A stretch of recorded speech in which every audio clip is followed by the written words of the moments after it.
আমি রাসেল আছি সাথে।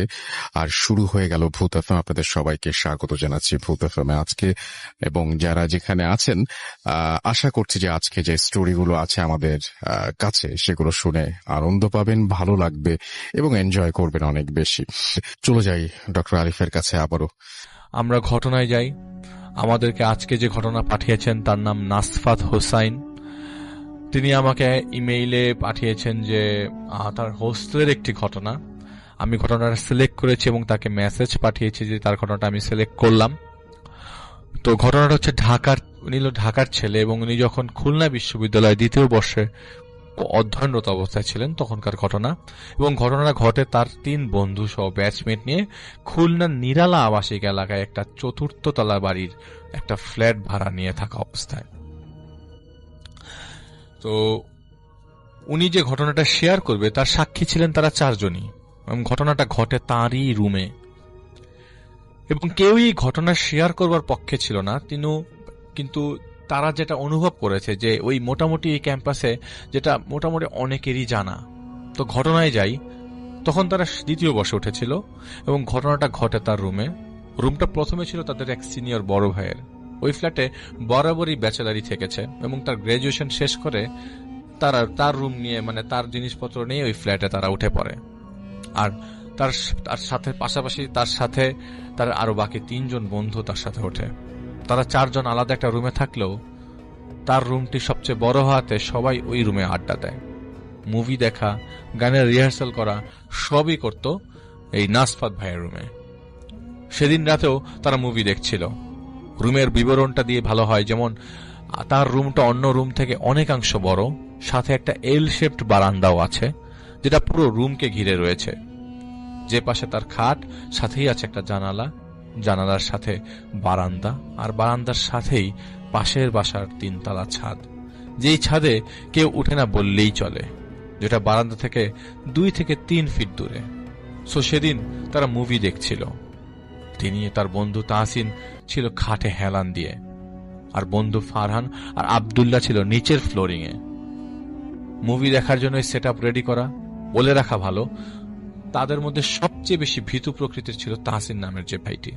সাধারণত প্যারানরমাল ব্যাপার, ঘটনা, আলাপ আলোচনা একটু এড়িয়েই চলেন তিনি, আর মুভি চলাকালীন শেষ বরাবরই ঘুমিয়ে যায়। তো এটা নিয়ে তারা খুব বেশি মজা করত তার সাথে।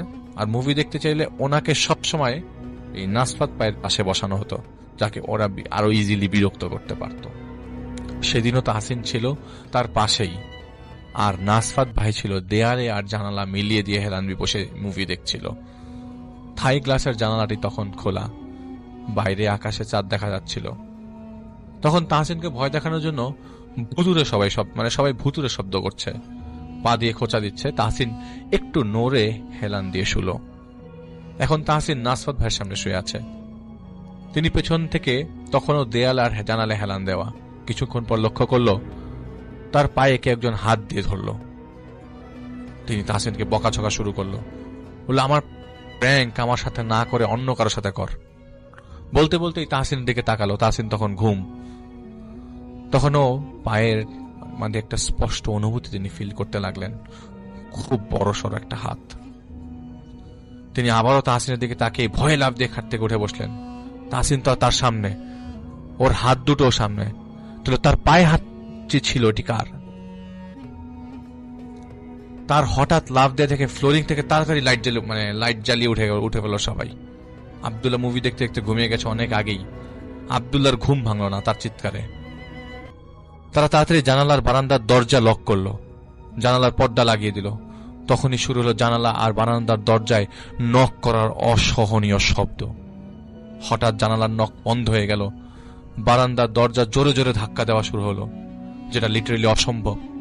তখনই ঘটল সবচেয়ে ভয়ঙ্কর ঘটনা।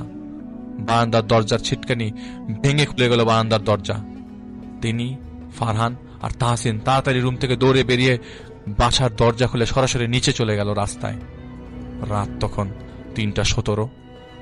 তার এখনো স্পষ্ট মনে আছে সময়টা। নিচ থেকে আব্দুল্লাহকে বারবার ফোন দিচ্ছি, কিন্তু আব্দুল্লাহ ফোন ধরছে না। সাহস সঞ্চয় করে উঠে গেল তার উপরে। আব্দুল্লাহকে ঘুম থেকে জাগানো হলো। এত শব্দের মধ্যেও তার ঘুম ভাঙেনি। তারপর বাকি রাত বাইরে কাটিয়ে তারা ফজরের আজানের পর বাসায় ঢুকে তারপর 2 দিন তারা ওই রুমেই যায়নি। তারপর আব্দুল্লাহ সিজোফ্রেনিয়া ধরা পড়ে। মাঝে মধ্যে ওকে বাসায় না পেলে শেষ রাতে পানির ছাদের ট্যাঙ্কের উপরে চোখ বন্ধ করে থাকে বসে থাকতে অবস্থায় পাওয়া যেত। তারপর ওকে অনেক বুঝিয়ে বাসায় নেওয়া লাগতো। তো সত্যি বলতে তিনি প্যারানর্মাল ঘটনা ঘটার সব পর্যন্ত সবই স্বাভাবিক লাগে, হাসি ঠাট্টা করে উড়িয়ে দেওয়া যায়, কিন্তু বিশ্বাস করানো যায় না। এরপর থেকে তাকে অনেকেই বলেছেন রুমটা ছেড়ে দেওয়ার জন্য, কিন্তু ততদিনে সবই সয়ে গেছে। আয়াতুল কুরসি পড়ে ঘুমালে এই রুমটি অন্য 10টি রুমের মতোই, কিন্তু কোনোদিন মনে না থাকলে পড়ার কথা, তখন মনে হয় রুমের ভিতরে কার্যকলাপ, এই বাইরে থেকে কয়েকজনের চোখ, কিন্তু জানালার পাশটি এখনো অভিশপ্ত কর্নার হিসেবেই অনেকেই হাসি ঠাট্টা করে। এরপর তারা অনেক কিছু রুমে ফিল করেছে, সেগুলি আর তেমন আমলে নেয় না। 3য় বর্ষে ওঠার শেষের দিকে ঘটনা ঘটার 1 বছর পরে সবাই বাসাটি ছেড়ে দেয় এবং ক্যাম্পাসের পাশেই বাসা নেয়। সেই বাসার বাড়িওয়ালার সাথে তার খুব ভালো সম্পর্ক থাকায় ওনার কাছ থেকে পরবর্তী সময়ে যে উনি শোনে যে বাসাটি এখনো অবধি ভাড়া হয়নি এবং কোনো ফ্যামিলি সেই ফ্ল্যাটটিতে কোনো কারণে ভাড়া নিতে চায় না। আমার কাছে ঘটনাটাই পছন্দ হয়েছিল যে ঘটনাটা পুরো একটা হোস্টেল রিলেটেড, কারণ আমার নিজেরও একটা ঘটনা হোস্টেল রিলেটেড আছে, যদিও আমি ওই মুহূর্তে হোস্টেলে ছিলাম না, কিন্তু আমি যেদিন ছিলাম সেদিনই হোস্টেলে ঘটনাটি ঘটে। এটি আমারই ডেন্টাল কলেজের হোস্টেলের ঘটনা বলছিলাম। তো যাকে আমার প্রথম ঘটনাটি এটাই ছিল, এবং নাসরাত ভাইকে অনেক ধন্যবাদ। এখন যেটা করব সেটা হচ্ছে সরাসরি চলে যাব আমরা আমাদের প্রথম অতিথি হিসেবে আছেন আজকে আফনান ভাই, তার কাছে চলে যাব এবং তার কাছ থেকে একটা ঘটনা শুনে আসবো। আশা করছি যে এই ঘটনাটা আপনাদের অনেক বেশি ভালো লাগবে। চলুন শুরুতেই চলে যায় আফনান ভাইয়ের কাছে। প্রিয় লিসেনার্স, এখন যে ঘটনাটি আমি আপনাদের সাথে শেয়ার করতে যাচ্ছি, এই ঘটনাটি আমাকে পাঠিয়েছেন ফরিদপুর জেলার বোয়ালমারী উপজেলার আম গ্রাম থেকে মোহাম্মদ রাব্বি খান ভাইয়া। ওনার গ্রামের পাশের গ্রামের নাম হচ্ছে চালিনগর। এই ঘটনাটি মূলত ওই গ্রামেই ঘটেছে। তো কথা না বাড়িয়ে ঘটনা শুরু করে দেই। ওই গ্রামে একটি কবরস্থান রয়েছে, অনেক পুরাতন একটি কবরস্থান। ওই কবরস্থানকে ঘিরে অনেক কথা প্রচলিত আছে, অনেকেই ভয় টয় পেয়েছে। তো ওই কবরস্থানে একটা সময় অনেক ঝোপ জঙ্গল ছিল। স্বাভাবিকভাবেই আগের দিনগুলোতে, এই ঘটনাটি যখন বলছি সময়টা কিন্তু 1975-76 সাল, এইরকম সময়ের ঘটনা আর কি। এক্সাক্ট সালটা ওনারা বলতে পারেননি, তবে আমাকে ধারণা দিয়েছেন যে এরকম একটা সময়। ওই সময় গ্রামে শেয়ালের উপদ্রব ছিল মারাত্মক। কবরস্থানে যেমন শেয়ালের উপদ্রবের কারণে লাশ রাখা দায় হতো, ঠিক তেমনি বাসা বাড়িতে হাঁস, মুরগি, কবুতর এগুলোও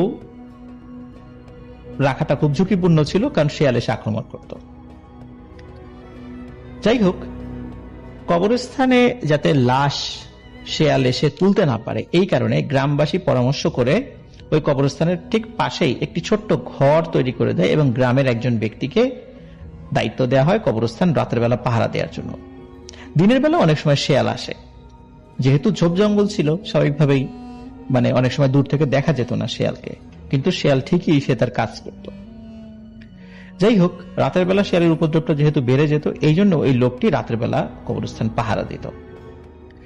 ওনার পাহারার কারণে মাঝে মাঝেই রাতের বেলা ওনার ঘর থেকে বাইরে বের হতো। উনি বেসিক্যালি দিনের বেলায় ঘুমাতেন, রাতের বেলা সবসময় যে বাইরে থাকতেন তা না, ঘরে থাকতেন বের হতেন, ঘরে থাকতেন বের হতেন, এরকম একটা অবস্থা। প্রথম দিকে ওনার সাথে তেমন কোনো ঘটনা ঘটেনি, কিন্তু হঠাৎ এক রাতে ঘটে একটি ভয়ঙ্কর ঘটনা। উনি যখন শুয়েছিলেন, কবরস্থানের ভেতর থেকে উনি খচমচ খচমচ শব্দ পাচ্ছিলেন। তখন ছিল আবার শীতকাল, তো যার কারণে চারদিকে শুনশান নীরবতা ছিল, অনেক দূরের আওয়াজও স্পষ্ট শোনা যেত। তিনি যখন ওই খচখচ খচখচ আওয়াজ শুনতে পাচ্ছেন, উনি মনে করেছেন হয়তোবা কোনো শেয়াল কবরস্থানে এসেছে। এই চিন্তা করে উনি ঘরের ভেতর থেকে একটি লাঠি নিয়ে দরজা খুলে বের হয়েছেন। যখন উনি বের হয়েছেন, তখন উনি দূর থেকে দেখতে পাচ্ছেন যে ওই কবরস্থানের গেটের কাছে সাদা একটি ঘোড়া এবং ঘোড়ার উপর একজন মানুষের মতো কিছু একটা বসে আছে, কিন্তু উনি ঘোড়ার পেছন থেকে দেখতে পাচ্ছিলেন, সামনে থেকে দেখতে পাচ্ছিলেন না। তখন উনি চিন্তা করেন যে এত রাত্রে ঘোড়ার উপরে কে বসে আছে? যেহেতু কবরস্থানের গেটের বাইরে আছে, হতে পারে উনি কবর জিয়ারত করতে এসেছেন। আর একটা বিষয় বলে রাখি প্রিয় লিসেনার্স, আগেকার যুগে যারা খুব সম্ভ্রান্ত বা বনেদি পরিবারের মানুষ ছিলেন, তারা ঘোড়া ব্যবহার করতেন। আর যাদের সাদা ঘোড়া ছিল, সাধারণত এই ধরনের লোকেরা সাদা ঘোড়াটা ইউজ করতেন আর কি। তো যেহেতু তখনও তখন তো মুক্তিযুদ্ধের ঠিক পরবর্তী সময়, তখন তো গ্রামগঞ্জে এরকম গাড়ি বা ভ্যান, সাইকেল তখনও এতটা চলাচল করে না। তখনও কিন্তু বেশ কিছু লোক ঘোড়া ইউজ করত। ওই চিন্তা করেই উনি চিন্তা করেছেন, ভেবেছেন যে আসলে কে এখানে দাঁড়িয়ে আছে, যাই একটু দেখি, কথা বলি। উনি কোনো ভয়ানক বিষয় চিন্তা না করেই উনি আস্তে আস্তে ঘোড়ার সামনে চলে যান, পেছন দিক থেকে আস্তে আস্তে হাঁটতে হাঁটতে সামনে চলে যান। সামনে যাওয়ার সাথে সাথেই উনি যেটা দেখতে পান, এটি দেখার জন্য উনি মোটেও প্রস্তুত ছিলেন না। উনি দেখেন ওই ঘোড়াটির মাথা নেই, আর ঘোড়াটির উপর যিনি বসে আছেন তারও মাথা নেই।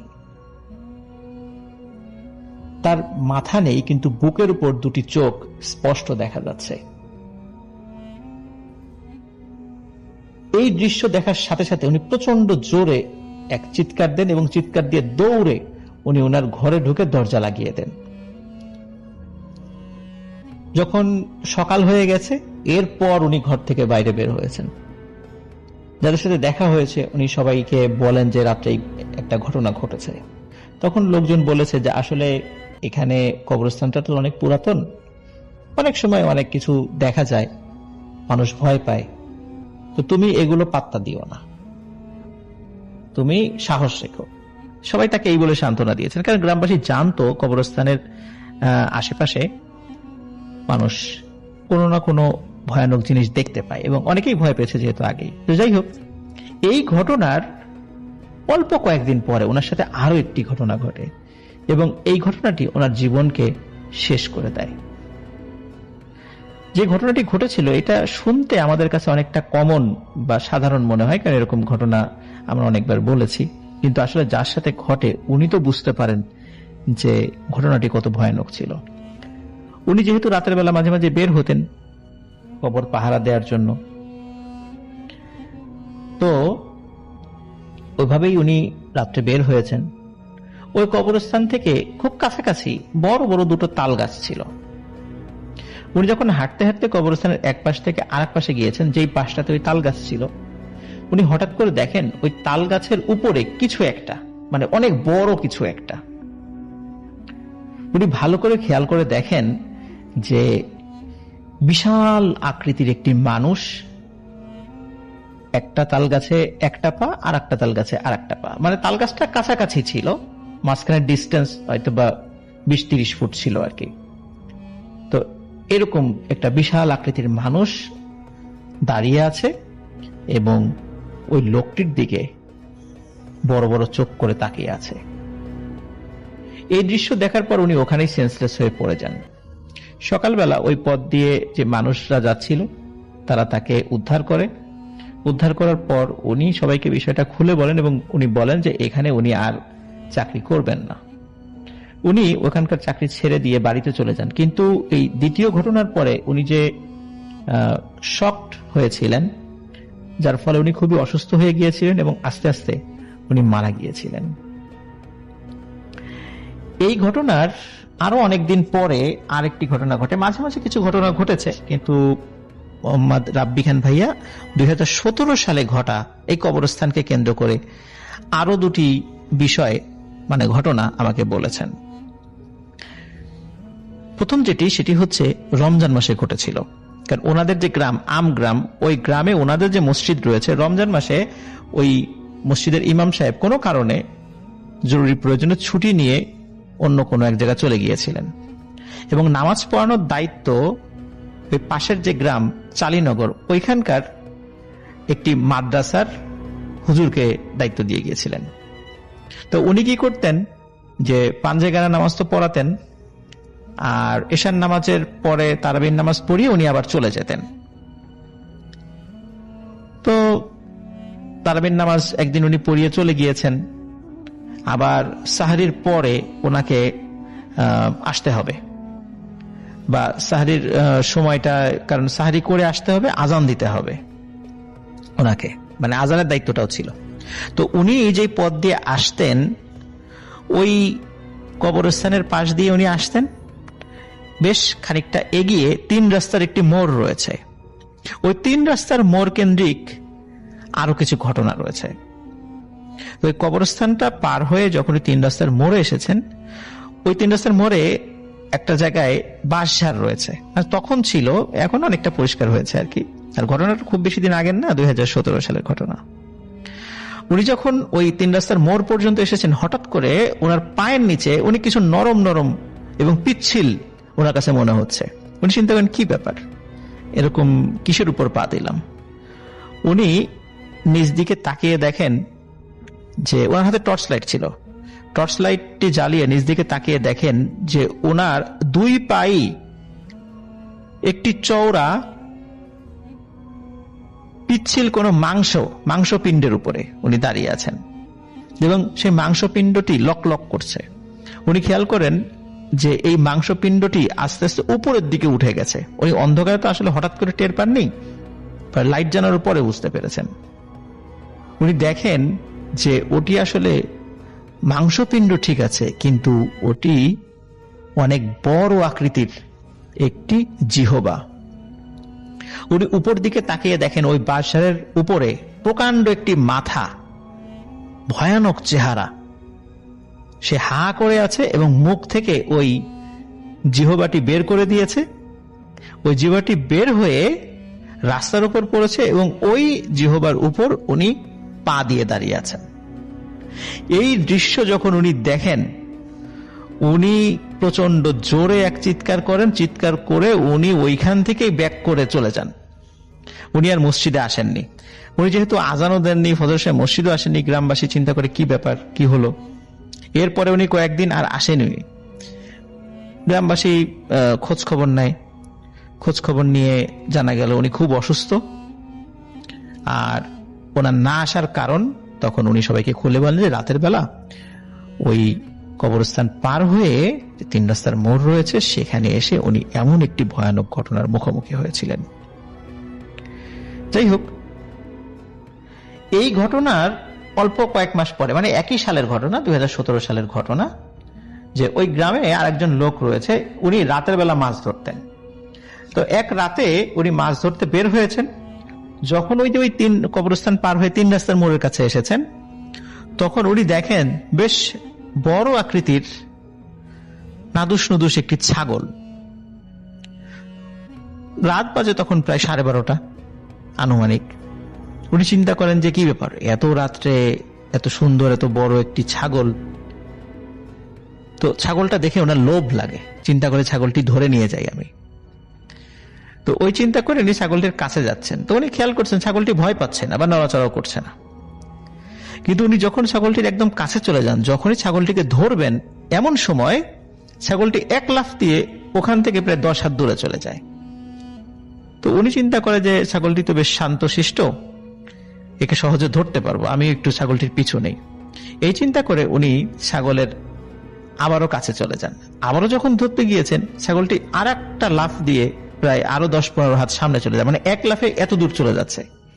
উনি তখনও বুঝতে পারেনি যে স্বাভাবিকভাবে ছাগল কিন্তু এক লাফে এত দূর যাওয়ার কথা নয়, কিন্তু উনি লোভে পড়ে গিয়ে ওই ছাগলের পিছু পিছু উনি যেতে থাকেন। ওই ছাগলটি যে কাজটি করে সেটি হচ্ছে যে আবার তাকে ওই কবরস্থানের দিকে নিয়ে আসছে। ওখানে একটা ঈদগাহ রয়েছে।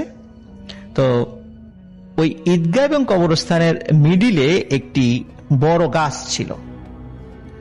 ওই গাছের বড় বড় ডাল ছিল, শাখা পোশাখা ছিল।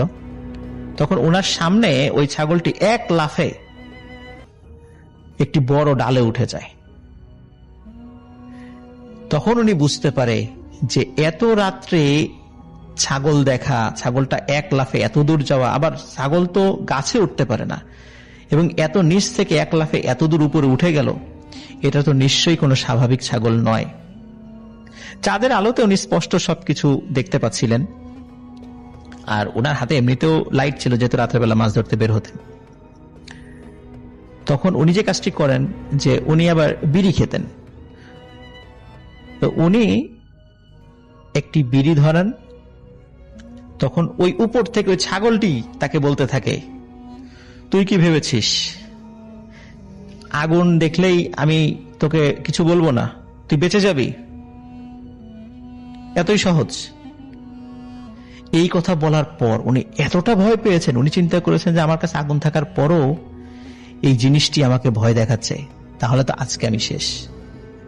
এরপরে উনি সেন্সলেস হয়ে পড়েছেন। সকালবেলা ওই পথ দিয়ে যাওয়ার মানুষরা তাকে উদ্ধার করে এবং পরবর্তীতে সবাইকে উনি ঘটনাটি খুলে বলেন। এরপর উনি অসুস্থ হননি, ভয় পেয়েছিলেন ওই রাতের মতো, কিন্তু সেভাবে উনি অসুস্থ হননি।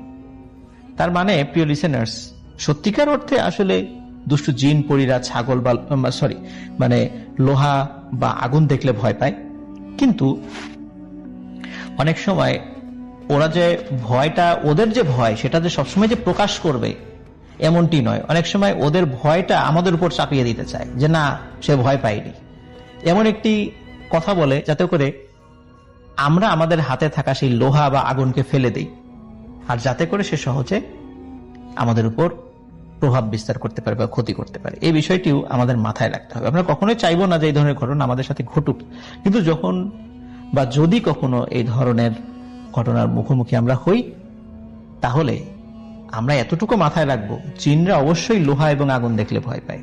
তারা যত কথাই বলুক, হয়তোবা আমাদেরকে আরো ভীত সন্ত্রস্ত করতে এবং আমাদের মনোবল ভেঙে দিতে তারা এই কথাটি বলছে। যাই হোক, আশা করি ঘটনা আপনাদের ভালো লেগেছে। চলে যাই ডক্টর আরিফের কাছে আবারও। তো আমাকে যে ঘটনাটা পাঠিয়েছেন তার নামটা তিনি গোপন রাখতে বলেছেন।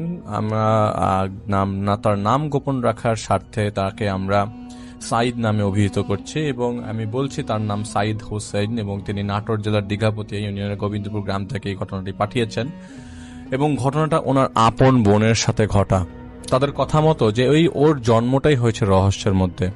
জন্মের পর যখন 3-4 বছর ছিল, তখন তাদের বাড়িতে এলাকার মধ্যে একটা ভিক্ষুক আসে। তাদের বাসায় ভিক্ষুকটা সন্ন্যাসীর মতো দেখতে, এবং তাকে তার ছোট বোনকে, সাইদ ভাইয়ের ছোট বোনকে দেখার পর ওই সন্ন্যাসীরা বলে যে তোদের যতদিন পর্যন্ত ও তোদের বাসা থাকবে ততদিন পর্যন্ত তোদের কোনো সুখ থাকবে না, যখন ও চলে যাবে তখন হয়তো সুখটা ফেরত আসতে পারে। এবং এই কথাটা বলে তিনি চলে যায় এবং কোনো ভিক্ষা নেয় না। একটা পর্যায়ে তার বাবা মা খুব অবাক হয়ে যায়, চিন্তা পড়ে যায় আসলে এই কাহিনী কি। তো ওই ঘটনার কিছুদিনের মধ্যেই দেখা যায় যে তার বাবার চাকরি চলে যায় এবং সেখানে বাইরে তাদের বিক্রি করে দিতে হয় ধার দেনার কারণে। তো তার বাবা ছিল গ্রামীণ ব্যাংকের কর্মকর্তা, এবং তারা একটা পর্যায়ে ওই এলাকার একই জায়গায় তারা শিফট করে। তো ঘটনা ঘটে হচ্ছে যখন তার বোন ক্লাস 2 পড়ে, তখন একবার পজেসড হয়েছিল, এবং তাদের এলাকার হুজুরকে দেখে তারা জিনিসটাকে নর্মাল করে। কিন্তু এরপরে এটার ভয়াবহতা রূপ নেয় যখন তার বোন ক্লাস 3 থেকে 4-এ ওঠে। তো 3-তে পড়া অবস্থায় তাদের এক ছেলে তাকে পেছন দিক দিয়ে একটা স্কেল দিয়ে বাড়ি দেয়, এবং সাথে সাথে ওই ছেলেটার গলা ওনার বোন মানে সাইদ ভাইয়ের বোন চেপে ধরে, এবং চেপে ধরার পরে ওকে দেয়ালে ধরে উপরে তুলে ফেলে। এত শক্তি কিভাবে পেলো, এরকম খারাপ অবস্থা কিভাবে হলো? তো তার বোনকে ওই স্কুল কমিটি তাদের কাছে আটকে রাখে, এবং আটকে রাখার পরই ঘটনা শুরু হয়। তো তার মানে সাইদ ভাইয়ের মা স্কুলে যায়, স্কুলে যাওয়ার পরে দেখে যে তার বোনকে আটকে রেখেছে, এবং কন্ডিশন এমন যে আশেপাশের লোকজন সবাই দেখতে এসছে, মেলা বসেছে এরকম। তো তার মার সাথে মানে সাইদ ভাইয়ের মার সাথে সাইদ ভাইয়ের বোনের কোনো ধরনের নর্মাল কনভারসেশন ছিল না, ওই চিৎকার চেঁচামেচির কনভারসেশন। তো তার মা একটা সময় প্রশ্ন করে, যেহেতু তার বোন আগে একবার পজেসড হয়েছিল, জিজ্ঞেস করেছিল তুমি কোথা থেকে এসছো। তুমি বলে যে আমি তোর মেয়ের কাছে আসছি, যেই তোর মেয়েকে মারবে আমি তাকে কষ্ট দিবে, তাকে আমি শেষ করে দিব। তো তার মা জিজ্ঞেস করছে তুমি কোথা থেকে আসছো? বলে যে আমি এই স্কুলের পিছনের আমবাগানে থাকি। তো ঘটনা হচ্ছে যে স্কুলের আকৃতি ছিল এল সাইজের, এবং আমবাগানের সাথে ছিল একটা মন্দির, এবং বিরাট বট গাছও পাশে একটা ছিল। পরে তার বোনের মধ্যে থেকেই ওই পজেসড জিনটা, মানে ওই জিনটা বলতেছিল যে আমাকে, তার বোনই বলে সামনাসামনি বলে যে আমার সামনে বস, মানে তার বোন বলছে তার মাকে। তো তার মা সামনে বসে, এবং তার হাতের মধ্যে থেকে হঠাৎ করে পাটের আঁশ টাইপের সাদা কিছু অংশ তার মার হাতের মধ্যে দেয়, বলে যে এই জিনিসটা তাবিজের মধ্যে করে নিয়ে তোর মেয়ের গলায় বেঁধে দিবি। তাহলে ওর ভালো হবে, ওর কোনো সমস্যা হবে না। এটা বলার সাথে সাথে তার বোনটা ওই দিন মেঝেতে পড়ে যায়, এবং তো আবার সবার সামনে। এরপর একটা হুজুর দেখানো হয়। তো নর্মালি ছিল সবকিছু, এবং তার বোন ছিল তো খুবই সুন্দরী। তো ক্লাস 8-9 পড়া অবস্থায় তাদের পাশের এলাকার খুব পরিচিত এক ছোট ভাই তার বন্ধু মানে সাইদ ভাইকে একটা প্রস্তাব দেয় যে তার বোনকে তিনি বিয়ে করতে চায়, এবং ওই মেয়ে ছেলেটা ছিল ধার্মিক পরিবারের এবং খুবই সৎ, এবং সাইদ ভাই নিজেরও পছন্দ ছিল সেটা। তো এবং বোনকেই বললে তো বোনও বলেছে তার কোনো সমস্যা নাই, এবং ছেলেটাকে বাসায় ডাকার পরে বাসা সবাই পছন্দ করে। কিন্তু হঠাৎ করে একটা ছেলের সম্বন্ধ আসে বাসায়, এবং সেটা মাস্টার্স পাস এবং একটা স্কুলের টিচার। আর যেহেতু যৌতুক নেবে না বলে তাদের পরিবারের কন্ডিশনটা খারাপ থাকার কারণে সিদ্ধান্ত হয় যে ঠিক আছে বিয়ে দেওয়া হোক। তো যদিও তার ভাই মানে সাইদ ভাইয়ের মত ছিল না এবং কিছু করারও নাই, এবং বোনকে জিজ্ঞেস করার পর বোন বলেছে ঠিক আছে তোমরা যেটা ভালো মনে করো করো। তো এরপর থেকে কাহিনী হচ্ছে যে সবকিছু প্রিপারেশন হয় এবং প্রিপারেশন নিয়ে ফেলে বিয়ে দেওয়ার জন্য, এবং একটা পর্যায়ে চিন্তা হয় যে রাতের বেলা চুপ করে বিয়েটা হয়ে যাক, কারণ যদি আশেপাশের লোকজন জানে জিনিসটা খারাপ হবে। এবং যখন কাজী সাহেব মানে বিয়ে পড়াচ্ছিল তখন তার বোনের মনের মুখটা মলিন হয়ে যায়। হঠাৎ করে তার বোনটা ঘুমটা টান দিয়ে ফেলে দিয়ে বলেই তার দৌড়ে যে তার মার রুমে যা কান্না করতে শুরু করে। তো বলছে যে মা আমাকে বিয়ে দিও না, আমি কেমন জানি ওই লোকটার মুখটা শয়তানের মতো লাগছে, শুকরের মতো লাগছে, আমি বিয়ে করব না। তো বাড়ির সবাই মিলে বোঝায়, কিন্তু কিছুতেই ও বুঝতে রাজি হয় না। কারণ বোঝানোর কারণ হইতেছে যে ওই মেয়েটার বয়স 18 নিচে। তো অনেকেই মনে করছিল যে এটা কিন্তু একটা গ্রাম সাইডের ঘটনা, তো যেহেতু মনে করছিল যে আসলে বয়স কম এই জন্য এরকম করছে হয়তো বা। তো একটা পর্যায়ে মেয়ের মানে বরপক্ষদের কানে পৌঁছে যায় যে মেয়ে নাকি কবুল বলেছে। তো একটা সময় সবকিছু শেষ করার পরে তো জামাইয়ের রুমে তাকে মেয়েটাকে রেখে আসার পর 10 থেকে 15 মিনিট পর তার মা দরজা ভেঙে মেয়েটা ঢুকে যায়। জড়িয়ে ধরে মেয়ে তার সাইদ ভাইয়ের বোন জড়িয়ে ধরে তার মায়ের পা ধরে বলছে যে মা আমাকে তোমরা তোমাদের ঘরে থাকতে দাও, আমাকে যেতে বলো না প্লিজ, আমাকে কোনো একটা কোনায় জায়গা দাও, তারপরে আমি ওই লোকের সাথে থাকবো না। তো পরবর্তী সময়ে নর্মাল করা হয় অবস্থা, এবং পীর সাহেব এলাকার একটা পীর সাহেব ছিল, এবং তার কাছে দোয়া নিতে গেলে বোঝা যায় তার বোনকে কমপ্লিটলি একটা জিনে ধরেছে, এবং ওই লোকটা মানে ওই পীর সাহেবটা তার বোনকে একটা তাবিজ ঝুলিয়ে দেয়। তো ওই পীর সাহেবের সীমানা পার হতেই তার বোনের তাবিজ দেখে গলায় নাই। তার মা মানে বকাবকি করতে, তুমি কি করলা, তাবিজটা ফেলাই দিছো, ফাইজলামি নাকি। আবার ওই বাড়িতে আবার যায় এবং পীর সাহেবের কাছ থেকে আরেকটা তাবিজ নেয়, এবং ওই তাবিজটা অর্ধেক রাস্তা আসার পর দেখে যে মানে যেভাবে ওই কালো কাইতনটা বাঁধা ছিল ঠিক একইভাবে বাঁধা নাই, মানে বাঁধা আছে কিন্তু তাবিজটা নাই। তার মা খুব চমকে যায়, এবং এভাবে অনেকবারই তাবিজটা পরিয়ে দেওয়া যায়, এমন এমন অবস্থা যে তাবিজটা পুরো উধাও হয়ে যাচ্ছে তার শরীর, মানে তার শরীর থেকে ওরা থেকে বুঝা যাচ্ছিল যে কাহিনী কি। একটা সময় তার বোনের অবস্থা যে ভয়াবহ হচ্ছে এটাও সবাই বুঝতে পারছিল। এর মধ্যে থেকে শ্বশুরের প্রেশার আসে যে আমরা ওকে উঠাই নিতে চাচ্ছি, যদি এরকম হয় আমরা একটা কবিরাজ নিয়ে আসবো। তো তার একটা কবিরাজ নিয়ে আসে, এবং ওই কবিরাজ পানি পড়া দিয়ে মানে সবাইকে পানি পড়া দিয়ে একটা তাবিজ ওই ওনার বোনকে দেয়। পরের দিন সকালবেলা দেখা যায় তাবিজটা টুকরো টুকরো হয়ে গেছে। তো ওনাদেরকে আবার কেউ ডাকে কবিরাজকে আনতে বলে, এবং শ্বশুর শাশুড়ি তার মামা শ্বশুর অনেকেই আসে। তার বোন মানে সাইদ ভাইয়ের বোন কবিরাজের সামনে বসে, কবিরাজ দোয়া পরে ফু দিলে সাথে সাথে জিজ্ঞেস করতে থাকে তোর এত বড় সাহস, তুই আমার তাবিজ ফাটাইছিস, তোর এত বড় ক্ষমতা, মানে সবার সামনেই বলছিল। এখন বলে কাট। তো তার বোন বলছে, তার বোনের ভেতর থেকে ওই জিনটা বলছে দে তুই আমার গলায় তাবিজ, দেখ আমি কি করি, এবং সাথে সাথে তাবিজটা 2 ভাগে ভাগ হয়ে যায়। কবিরাজ বলেন আমার পক্ষে এই জিনিসটা ট্রিটমেন্ট করা সম্ভব না। এভাবে একে একে 23 জন কবিরাজ তারা দেখায়, হুজুরকেও দেখায়, পারে না। এবং কোনো একদিন শনিবার রাত 9টায়, বলে রাখা ভালো যে এই 23 জন কবিরাজ দেখাতে এবং সমস্যা নিয়ে সাফার করতে করতে 6 মাস চলে যায়। এর মাঝে কখনোই রাতে গায়ে এসে চেঁচামেচি করতো, কখনো বাবা মাকে গালাগালি করতো, এবং যাকেই ধরতো তাকেই গালাগালি করতো, যেই তাকে ধরতো তার বোন তাকেই গালাগালি করতো। তো বোঝা গেল যে তার মানে সাইদ ভাইয়ের বোন পুরাই পজেসড, এবং একদিন সন্ধ্যার সময় ওর দম বন্ধ হয়ে যায় এবং বলতে থাকে যে ধূপের গন্ধ আমাকে বাঁচাও, ও আল্লাহ আমাকে বাঁচাও, আমি ধূপের গন্ধ সহ্য করতে পারি না, আমি বমি করে ফেলবো। সবাই দোয়া পড়তে থাকে, কোনো পরিবর্তন থাকে না। হঠাৎ করে ওই ডিসিশন হয় যে 23 নম্বর যে কবিরাজ ছিল তাকে আবারও ফোন দেওয়া হয়। ওই কবিরাজ ফোনের মধ্যেই একটা আমল দেয়, এবং সাথে সাথে তার বোন জ্ঞান হারায় ফেলে। স্বাভাবিক অবস্থায় একটু পরে ঘুম থেকে ওঠে, জ্ঞান ফেরে এবং বলে আমি বাইরে যাব। তো সবার সন্দেহ হয় যে বাইরে যাবে মানে কি। তো বলে যে আমি টয়লেটের দিকে যাব। তো যাই হোক, তিনি টয়লেটের দিকে যাওয়ার পথে তার মা এবং তার পাশের একটা ভাবি, সাইদ ভাইদের পাশের একটা ভাবি তাকে হেল্প করার জন্য যায়। হঠাৎ করে চিৎকার বাথরুমের ভেতর থেকে, তাকে কে জানি টান দিয়ে নিয়ে যাচ্ছে। তার বাবা মানে সাইদ ভাই নিজে তখন দৌড়ে যায় এবং একসাথে 3 জন মিলে টানতে থাকে। বোঝা যাচ্ছে যে ওখান থেকে কেউ তাকে টেনে নিয়ে চলে যাচ্ছে। তো ঘরে অনেক কষ্টে ছুটাই নিয়ে আসার পরে চিৎকার করতে থাকে এবং ওনার শরীরে একজন আসে। তো সাইদ ভাই প্রশ্ন করে, তুমি কি কাহিনী কি, এরকম ভাবে কি আপনারা কি আমাকে বোনকে ছাড়েন, আপনি কে? তো এখান থেকে একটা উত্তর আসে যে আমি কালীর বাম হাতের বাহন। তো সবার মাথাটা চক্কর খায়, এখানে কেউ হিন্দু নাই কিন্তু সব মুসলমান। কি হচ্ছে সব, কি বলে? তো সকাল বিকাল দেখা যেত যে ওনার আমি একটু জিনিস ক্লিয়ার করি, সকাল বিকাল দেখা যেত ওনার বোনের শরীরে কেউ না কেউ আসতো, মানে ডিফারেন্ট টাইপের। ফর এক্সাম্পল মানে অ্যাটিটিউড গুলো এরকম ছিল যে হঠাৎ একবার জিন আসতো, কেউ এসে কাঁদতো, কেউ খেতে চাইতো, কেউ এসে ওনার বোনকে আশ্রাতো, কেউ হাসতো, এরকম করে নাকি 7 জন ছিল।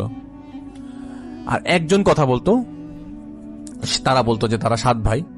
তো ঘটনায় যাই, এক সময় ওরা রেগে গিয়ে মানে সাইদ ভাই রেগে গিয়ে ওনার বোনের গালেই চড় মারে, বলে কি পাইছিস, আমার বোনকে মেরে ফেলবি নাকি, তোরা যা আমার বোন থেকে, নয়তো আমার শরীরে আয়। এই বলে 2টা চড় মারে তার বোনকে খুব জোরে জোরে এবং বলে যে পরিণাম খারাপ হবে। ওই মুহূর্তে থেকে তার বোনটা কিছুটা নর্মাল হলো। 1 সপ্তাহ পর আবারও একটা শনিবারে রাত 10টায় তার বোন টিভি দেখছিল, পাশে মা আর ওই যে পাশের বাসার ভাবি, তার ভাবিও ছিল। হঠাৎ তার বোন ছিটকে গিয়ে 10 হাত ধরে পড়ে। চিৎকার শুনে দৌড়ে তার মা ঘরে আসে এবং দেখে ওনার বোনের পা ধরে টেনে কেউ বাইরে নিয়ে যাচ্ছে। তার বোন চিৎকার করছে, তার ভাবি, ওই পাশের বাসার ভাবি এবং তার মা ধরে টানছে, কিন্তু কিছুতেই মানে ছুটানো যাচ্ছে না। দৌড়ে যে মানে সাইদ ভাই দৌড়ে যে দেখে যে এরকম টানাটানি চলছে, তখন বলে যে তোমরা ছাড়ো, দেখি কোথায় কি নিয়ে যায়। এটা শোনার পরে তার বোনকে মাটি থেকে উপরে শূন্য উঠায় ফেলায়। কিছুক্ষণ পর শূন্য থেকে তার বোনকে ছেড়ে দেয় এবং দেখা যায় তার বোনের পায়ের মধ্যে রক্তের জমাট ভাতা 3টা ছাপ। বিছানায় শুয়ে দাঁড়াতেই হঠাৎ দেয়ালের সাথে তার বোন আছড়ে পড়ে, এই পাশ ওপাশ, ওকে ধরে রাখা যাচ্ছে না। কাঁপুনি দিয়ে ওর বিছানায় চাদর খামচে ধরে 1 মিনিট চিৎকার করতে করতে একদিন মানে ওই সময় রাতের বেলা একজন আসে। বুঝলাম যে উনি হচ্ছে সেই কালীর বাহন। মানে বোঝা গেল, ওনাকে প্রশ্ন করলো, সাইডে প্রশ্ন করলো যে নরম হয়ে বললো যে আপনি কে, কি চান? তার বোনের ভেতর থেকে একটা স্বর আসে, আমি কালীর বাম হাতের বাহন। এই ঘটনা অনেক কিছুই দেখা যায় যে বলা যাচ্ছে না, কারণ আমাকে খুব কষ্টে মেমোরাইজ করতে হয়েছে এবং বিশাল স্টোরি, এবং সাইদ ভাইয়ের বিশাল স্টোরি। আমি কিন্তু তার নাম নেই, অরিজিনাল নাম না, এটা একটা ছদ্ম নাম। তো যাই হোক, বিয়ের দিনের পর থেকে এক পর এক কবিরাজ আসে। কেউ বলে কুফরি করেছে তার বোনকে, কেউ বলেছে তার বোনকে কেউ জাদু টনা করেছে, খারাপ অবস্থায় রাখবে, তার বোনকে বাঁচতে দেবে না, এই সেই বহু কিছু। তো এরকম একটা কবিরাজ আসার পর এরকম বিছানার ভেতর থেকে তাবিজও পাওয়া যায় এবং সেই তাবিজটা নাকি বিয়ের দিন গায়ে হলুদ দেওয়া মাখা অবস্থায় আরবি লেখা অবস্থায় ছিল আর কি। অনেক কিছু চালান দেওয়া হয়, বোঝা গেল যে হয়তো কেউ কুফরি করেছে। সব সাফ করে বাড়ি বন্ধ করে দেয় কবিরাজ, তা তো সমস্যা যায় না। অনেকেই বলতে থাকে বাসাটা নাকি অভিশপ্ত। কখনো তার বোন নাকি স্বপ্নে দেখে কেউ ওকে ডাকছে। একজন হুজুর বলে ওকে ভালো খারাপ দুটো জিনিস ধরেছে, কেউ বাঁচাতে চায়, কেউ বিয়ে আটকে দিতে চায়। ওকে এক কাজ করো, আমার মাথা বন্ধ হয়ে গেছে, এখন বাসার সবাই খুবই অবস্থা খারাপ, তো এটাকে নর্মাল করো। তো যাই হোক, কালীর বাহন ওর গায়ে আসে এবং কাঁদতে কাঁদতে বলে ওকে আজ মেরে ফেলা হবে। কালী ওর গায়ে আসবে, আমরা তারা সবাই খুব আশ্চর্য হয় কাহিনী কি হচ্ছে। তো ঘটনা তো ডিফারেন্ট টাইপের ঘটনা, এরকম কালীর বাহন এগুলো কি আসলে। তো তাদের ফ্যামিলি তাদের বলে যে 7টা মেয়ে লাগবে, এর মধ্যে 2 জন হিন্দু লাগবে, বাকি সব মুসলমান মেয়ে লাগবে, একটা ঘন্টা লাগবে, 2টা কৌটা লাগবে, সিঁদুর লাগবে, মোমবাতি লাগবে, আর অনেক কিছু জোগাড় করো। এগুলি থাকলেই নাকি কালীর বাহন তার বোনের শরীরে আসবে। একটা পর্যায়ে তার বোনের শরীরে রাতের বেলা কালীর বাহন আসে পর্যন্ত, এবং বলেছে কালীর বাহন, ওই কালীর বাহনের যে একটা আরেকজন অ্যাসিস্ট্যান্ট বা সাইগির, সে বলছে যে তার বোনকে তার মা বানিয়েছে, সন্তান বানিয়েছে। উনি ওর গায়ে যে জিন আসতে চায় ওকে সবসময় বাধা দিচ্ছে। তোমরা যদি সবসময় এরকম চেঁচামেচি করতে থাকো তাহলে আরো আসবে। তো তোমরা এই ঘটনাগুলা, তোমরা এই জিনিসগুলো যেগুলো আমি তোমাদেরকে বলেছি, তোমরা এগুলি কালেক্ট করো। কালেক্ট করলে কালী নিজে আসবেন এবং ওনার শরীরে আসার পরে হয়তো বা সেফ হতে পারে তোমার বোন। তো কাহিনী হতেছে তারা সবাই মিলে জিনিসগুলো কালেক্ট করতে যায়। তার বাবা যায় সিঁদুর আনতে, তিনি আর তার এক ভাই যায় হচ্ছে, মানে সাইদ ভাই তার এক ভাই যায় হচ্ছে হিন্দু মেয়ে আনতে। এদিকে বাড়িতে তার বোন হাত পা ধরে টানাটানি করছে কন্টিনিউয়াস। এর মধ্যে ওই বাহন নাকি তার শরীরে আসে এবং চেষ্টা করে বাঁচাতে। তো মুসলমানদের ঘরে গেলে বলে যে মানে ওরা বললো যে মানে যে হিন্দুদের বাড়িতে যায়, হিন্দু বাড়িতে যে মেয়ে দরকার ছিল তাদেরকে জিজ্ঞেস করে যে তোমরা আসো আমাদের বাড়িতে। তখন বলে যে মুসলমানদের ঘরে আমাদের মা আসে কি করে, ওরা খারাপ জিন হতে পারে, আমরা যাব না। তো তাদের পাশের এলাকার হিন্দু গ্রাম, ওরা আসবে না এবং সাফ বলে দিলে হতাশ হয়ে বেরোয় কাঁদছে। এমন সময় একটা ফোন আসে, বলছে যে তুই যে বাড়ি থেকে বেরোছিস ওই বাড়িতে আবার যা, ওরা আসবে অবশ্যই, তুই রাজি হয়ে যাবে, তুই যা। কালীর বাহন বলেছে নাকি রাজি হয়ে যাওয়ার কথা। তারা ওই বাড়িতে যায় এবং হতবাক, হ্যাঁ আসলেই তোরা রাজি হয়ে গেছে বাসা আসার জন্য, এবং তাদেরকে নিয়ে আসে। এবং বিপদের মধ্যে কি থেকে যে কি ঘটছিল এটা ওনারা কিছুই বুঝতে পারছিল না। ছোটবেলা থেকেই জিন ভূত এইসব জিনিসগুলো তারা অতটা পাত্তা না দিলেও এবার মনে হয় ফল দিচ্ছে। এবং ওনারা আসলেই বাড়িতে যায় এবং ওই মেয়েগুলাকে নিয়ে আসে। একটা পর্যায়ে ওই মেয়েরা রাজিও হয়ে যায় এবং ওই ফোন অনুযায়ী। তো যাই হোক, তারা বাসায় আসে এবং ওই তার বোনকে একটা পবিত্র জায়গায় বসতে বলে এবং ওর শরীরে নাকি কালি আসবে এরকম কিছু, এবং সবাই ভিড় জমিয়েছে তাকে দেখবে। এবং এমন অবস্থা যে লজ্জা ধরে রাখা যাচ্ছে না। তারা ওই বাড়িতে প্রচুর লোকজন, সবার সামনেই তার বোন আসে বসে, এবং ওই দৃশ্য ভুলবার মতো না। এটা 2017 সালের ঘটনা। এবং এই ঘটনাটা আসলে এত বড় ঘটনা, আমি কিন্তু অনেক শর্টকাটলি পড়েছি। উনি কিন্তু আমাকে এভিডেন্স দিয়েছে,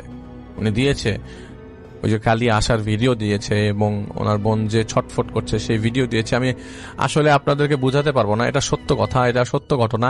উনি যেসব শেকরের ছবি দিয়েছে, যে পয়সার ছবি দিয়েছে, যে কালির ভিডিও দিয়েছে, উনি যে তার বোনের শরীরে এসছে, এটার কিন্তু ভিডিও আমাদের কাছে আছে। আমি যদি ওনার কাছ থেকে পারমিশন পাই আমি অবশ্যই এটা দিতে রাজি আছি।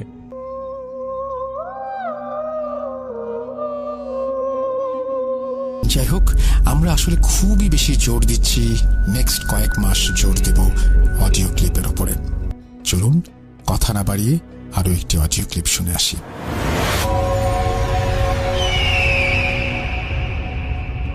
আমার নাম ইমরান। আমি ময়মনসিংহ জেলার গফরগাঁও থানা থেকে বলছি। আমি ইন্টার সেকেন্ড ইয়ারের একজন ছাত্র। কথা না বাড়িয়ে আমি ঘটনায় চলে যেতে চাই। ঘটনাটা ঘটে আমার নানুর বাড়িতে। 2017 সালে ডিসেম্বরের 13 তারিখের ঘটনা। আর সেদিন থেকে আজ পর্যন্ত আমার জীবনটা কেমন জানি পাল্টে গেছে। আমি কখনো ভাবতে পারিনি যে আমার সাথে এমন কিছু একটা ঘটবে। আগে ভূত বিষয়ে যা শুনতাম তা আমার কাছে ছন্দ মনে হতো, কিন্তু যখন থেকে আমার জীবনের সাথে ঘটনাটা ঘটে তখন থেকে আমি কেমন যেন হয়ে গেছি। প্রতি শীতেই নানুর বাড়িতে বেড়াতে যেতাম, কারণ ওখানকার বন্ধুদের সাথে ব্যাডমিন্টন খেলতে ভালো লাগতো। তাদেরকে নিয়ে শীত পার করে দিতাম। 2017 সালের ডিসেম্বরের 12 তারিখে আমি আমার নানু বাড়িতে ছিলাম যে কোনো একটা কারণে। তো বিকেল বেলায় প্রতিদিনের মতো বন্ধুদের নিয়ে ফুচকার দোকানে আড্ডা দিচ্ছিলাম। হঠাৎ কিছু দূরে রাস্তার ঢাক ঢোলের আওয়াজ শুনতে পাই। দেখতে যেয়ে দেখি কিছু হিন্দু ধর্মের লোক রাস্তায় দিয়ে যাচ্ছে, তারাই ঢোল বাজাচ্ছে। আর মাঝখানে যেই লোকগুলো ছিল তারা খাটিয়া করে লাশ নিয়ে যাচ্ছে। আরেকটা কথা বলে নেওয়া ভালো, আমাদের নানুর বাড়ির উঠানে দাঁড়িয়ে সোজা মাঠের দিকে তাকালে কিছু দূরেই দেখতে পাওয়া যায় একটা চিতাশাল, তার সাথেই পুরনো গোরস্থান। তো আমার খুবই ইচ্ছে করতো হিন্দুদের পুরানো দেখতে। এই জন্যই বন্ধুদের নিয়ে তাদের সাথে সাথে শ্মশানের দিকে যেতে থাকি। শ্মশানে নিয়ে যাওয়ার পর তারা লাশটাকে নিয়ে যা করলো আমি তা এক নজরে দেখলাম। আমি দেখলাম লাশটাকে প্রথমে কিছু খড়ির উপরে শোয়ালো, তার উপর আবার কিছু খড়ি দিয়ে কিছুক্ষণ পর আগুন ধরিয়ে দিল। আমার কেমন যেন একটা ভয় ভয় করছিল। আমি দেখলাম খড়ির মাঝ বরাবর যাকে পুরানো হচ্ছিল তার পা বেরিয়ে আসলো। আমি দেখলাম তার পাটা প্রথমে আগুনে পুড়ে চামড়া গলে পড়ছে, আর তার মাংসটা কালো হয়ে যাচ্ছে, কিন্তু এক ফোঁটাও রক্ত পড়েনি। আর মাংস পুড়তে পুড়তে গলে যাচ্ছে আর গলে পড়ছে। আমি তা দেখে ওখানে আর থাকতে পারলাম না। বন্ধুদের নিয়ে বাড়িতে চলে আসলাম। আর তারপর থেকেই আমার জীবনে ঘটনা শুরু হয়। রাতে ডিনার করে আমরা রুমে গিয়ে শুয়ে পড়ি। তখন আমি বুঝতে পারলাম না যে আমার সাথে কি ঘটতে চলেছে। তখন রাত প্রায় 2টো নাগাদ। আমার এখনো মনে আছে হঠাৎ আমার ঘুম ভেঙে যায়। আমি কিছু গন্ধ অনুভব করি, আর গন্ধটা ছিল সেই হিন্দু পুরানো অবস্থায় যে গন্ধটা পেয়েছিলাম, সেই গন্ধটা। আমার মনে মনে একটা ভয় জেগে উঠছে। তখন আমি মনে করলাম রুমে স্প্রে করা হয়েছিল, তাই এই গন্ধ। কিছুক্ষণ পর আমার মনে হলো আমার শরীরে তাপ লাগছে। মনে হচ্ছে আমি যেখানে শুয়েছি তার 3 থেকে 4 হাত দূরে আগুনে কিছু পুরনো হচ্ছে। তখন আমি পুরোটাই ভয় পেয়ে যাই, আর গন্ধটা সময়ের সাথে সাথে বাড়তে লাগে। কতক্ষণ এভাবে ছিলাম আমি জানি না। আমি কিছুক্ষণ পর সেন্সলেস হয়ে পড়ি। সকালে উঠে কাউকে কিছু বলি না, কারণ সবাই আমাকে নিয়ে হাসবে। তো সন্ধ্যায় বন্ধুদের নিয়ে ব্যাডমিন্টন খেলছিলাম। তখন তারিখটা ছিল 2017 সালের ডিসেম্বরের 13। রাত 11টা পর্যন্ত ব্যাডমিন্টন খেলার পর বন্ধুদের নিয়ে প্ল্যান করলাম খেজুর গাছের রস চুরি করে খাবো। তখন ছিল আকাশে ফুটফুটে চাঁদের আলো, যার কারণে টর্চ সাথে নিইনি। আরেকটা কথা বলে নেওয়া ভালো, তখন ছিল ধান কাটার সময়। কিছু জমির ধান কেটে ফেলেছে, আর কিছু জমির ধান এখনো কাটেনি। আমরা হাঁটতে হাঁটতে সেই চিতাশালের সামনে একটা খেজুর গাছের উদ্দেশ্যে এলাম। আমাদের ডান পাশে ছিল কবরস্থান, আর বাম পাশে চিতাশালা। তার মাঝ বরাবরই সেই খেজুর গাছ। আমরা 3 বন্ধু মিলে আসি সেখানে। আমার এক বন্ধুর নাম হচ্ছে আলিফ। তাকে আমরা বললাম গাছ থেকে রসের হাড়ি পেরে নিয়ে আসতে, আর রাকিব গাছের নিচে পাহারা দিচ্ছিল। আমাদের সাথেই ছিল কবরস্থান। কিছুক্ষণ দাঁড়িয়ে থাকার পর আমরা দেখলাম আমাদের চোখের সামনেই কিছু একটা বিদ্যুৎ চমকানির মতো চলে যায়। তবে কিছুক্ষণের মধ্যে দেখতে পেলাম সাদা কাপড় পরে কেউ একটা কবরের ভিতরে ঢুকে পড়ল। আমরা দুজনেই প্রচন্ড ভয় পেয়ে গেলাম, আর সেখানে স্থির হয়ে গেলাম। আর যে গাছের মাঝ বরাবর ছিল আলিফ, সে পড়ে গেল। পরে আমরা তার ভাষা অনুযায়ী শুনতে পেলাম যে যখন গাছের মাঝ বরাবর ছিল, সে দেখতে পেল উপরে কালো একটা অবয়ব রস খাচ্ছে। তাকে দেখতে অনেকটাই শিম্পাঞ্জির মতো। আমরা 3 জনে অনেক ভয় পেয়ে গেলাম। আমরা কিছুক্ষণ পর শুনতে পেলাম কিছু কান্নার আওয়াজ, যা চিতাশাল থেকে আসছিল। আমরা 3 জন আর সহ্য করতে না পেরে ওখান থেকে দৌড় দিলাম। দৌড়তে দৌড়তে ক্লান্ত হয়ে পড়লাম, কিন্তু পথ আর ফুরাচ্ছে না। আমরা থেমে তাকিয়ে দেখলাম সেই আগের জায়গাতেই আছি। আমি জানি আপনারা বিশ্বাস করতে পারছেন না, কিন্তু এটাই সত্য।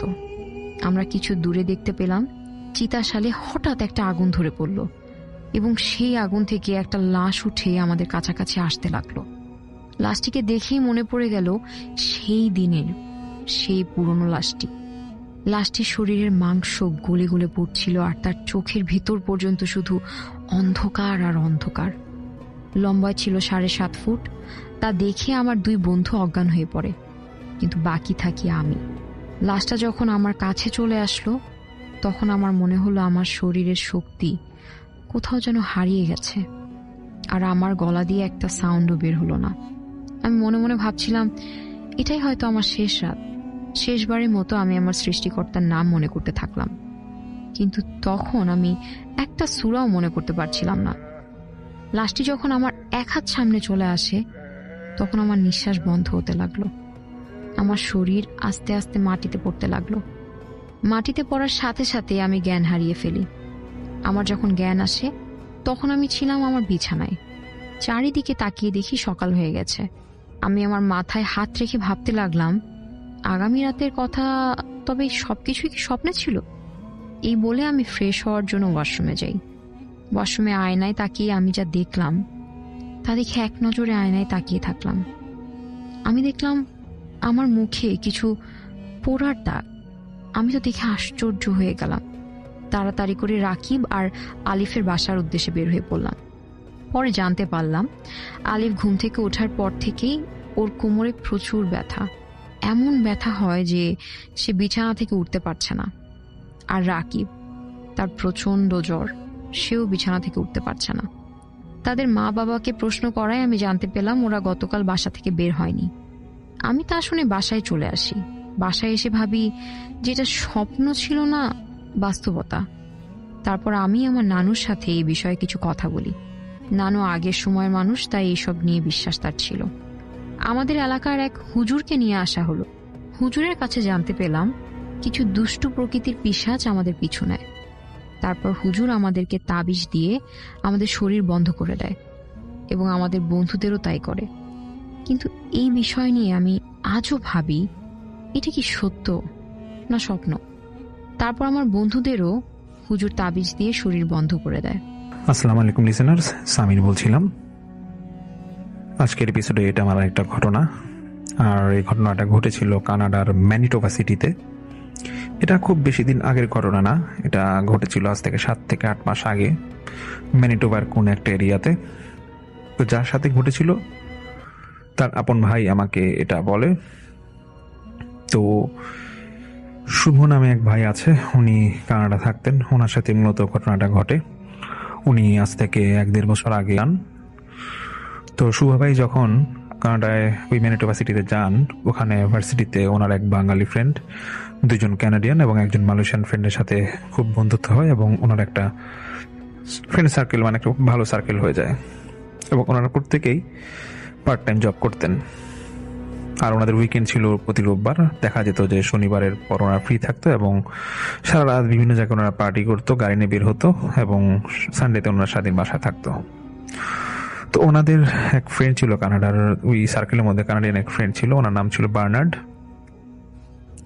তো সেই বার্নার্ড একদিন বলছে যে দেখো, আমরা যে এরকম রাতে পার্টি করি শনিবার দিন, তো এটা আমরা না করে আমার এক রিলেটিভ আছে, ওনার একটা এরকম ছোট বাংলোর মতো আছে এই ম্যানিটোবা সিটি টু সাইডে, ওখানে গিয়ে কিন্তু আমরা ইচ্ছা করলে স্যাটারডে নাইটটা কাটাতে পারি, তাহলে আমাদের জন্য খুব ভালোই হয়। আমরা ওখানে একটা নির্দিষ্ট প্লেসে মজ মাস্তি করলাম, কোনো সমস্যা নাই।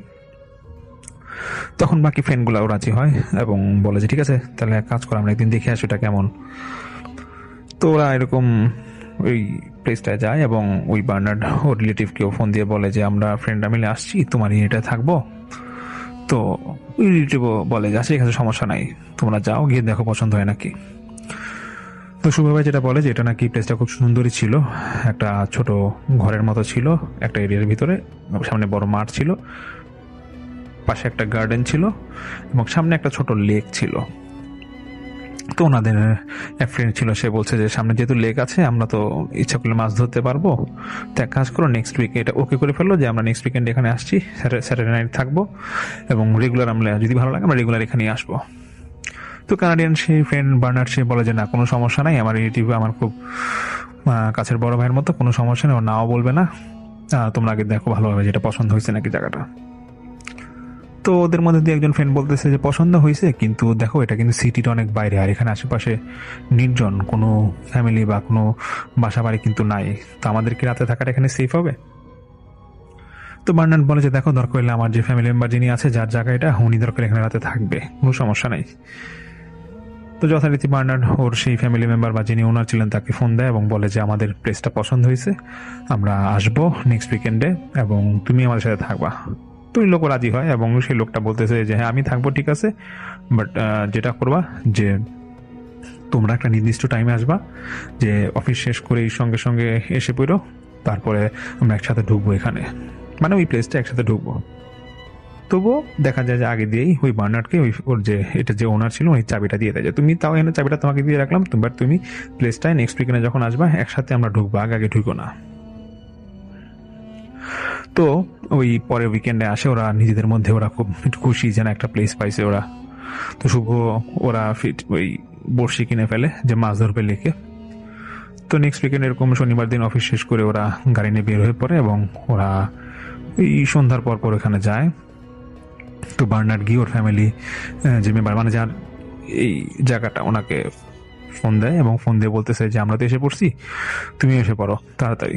তো ওই লোক বলতেছে যে আমি তো রওনা দিচ্ছিলাম, একটা সমস্যা হয়েছে, আচ্ছা ঠিক আছে, এক কাজ করো, তোমরা ঢুকো, তোমরা জাস্ট ওই যে বনফায়ার আয়োজনটা করো, আমি আসতেছি, আর বারবিকিউ যদি করতে চাও সেটিং করো, আমি এসে বাকিটা তোমাদের হেল্প করবো।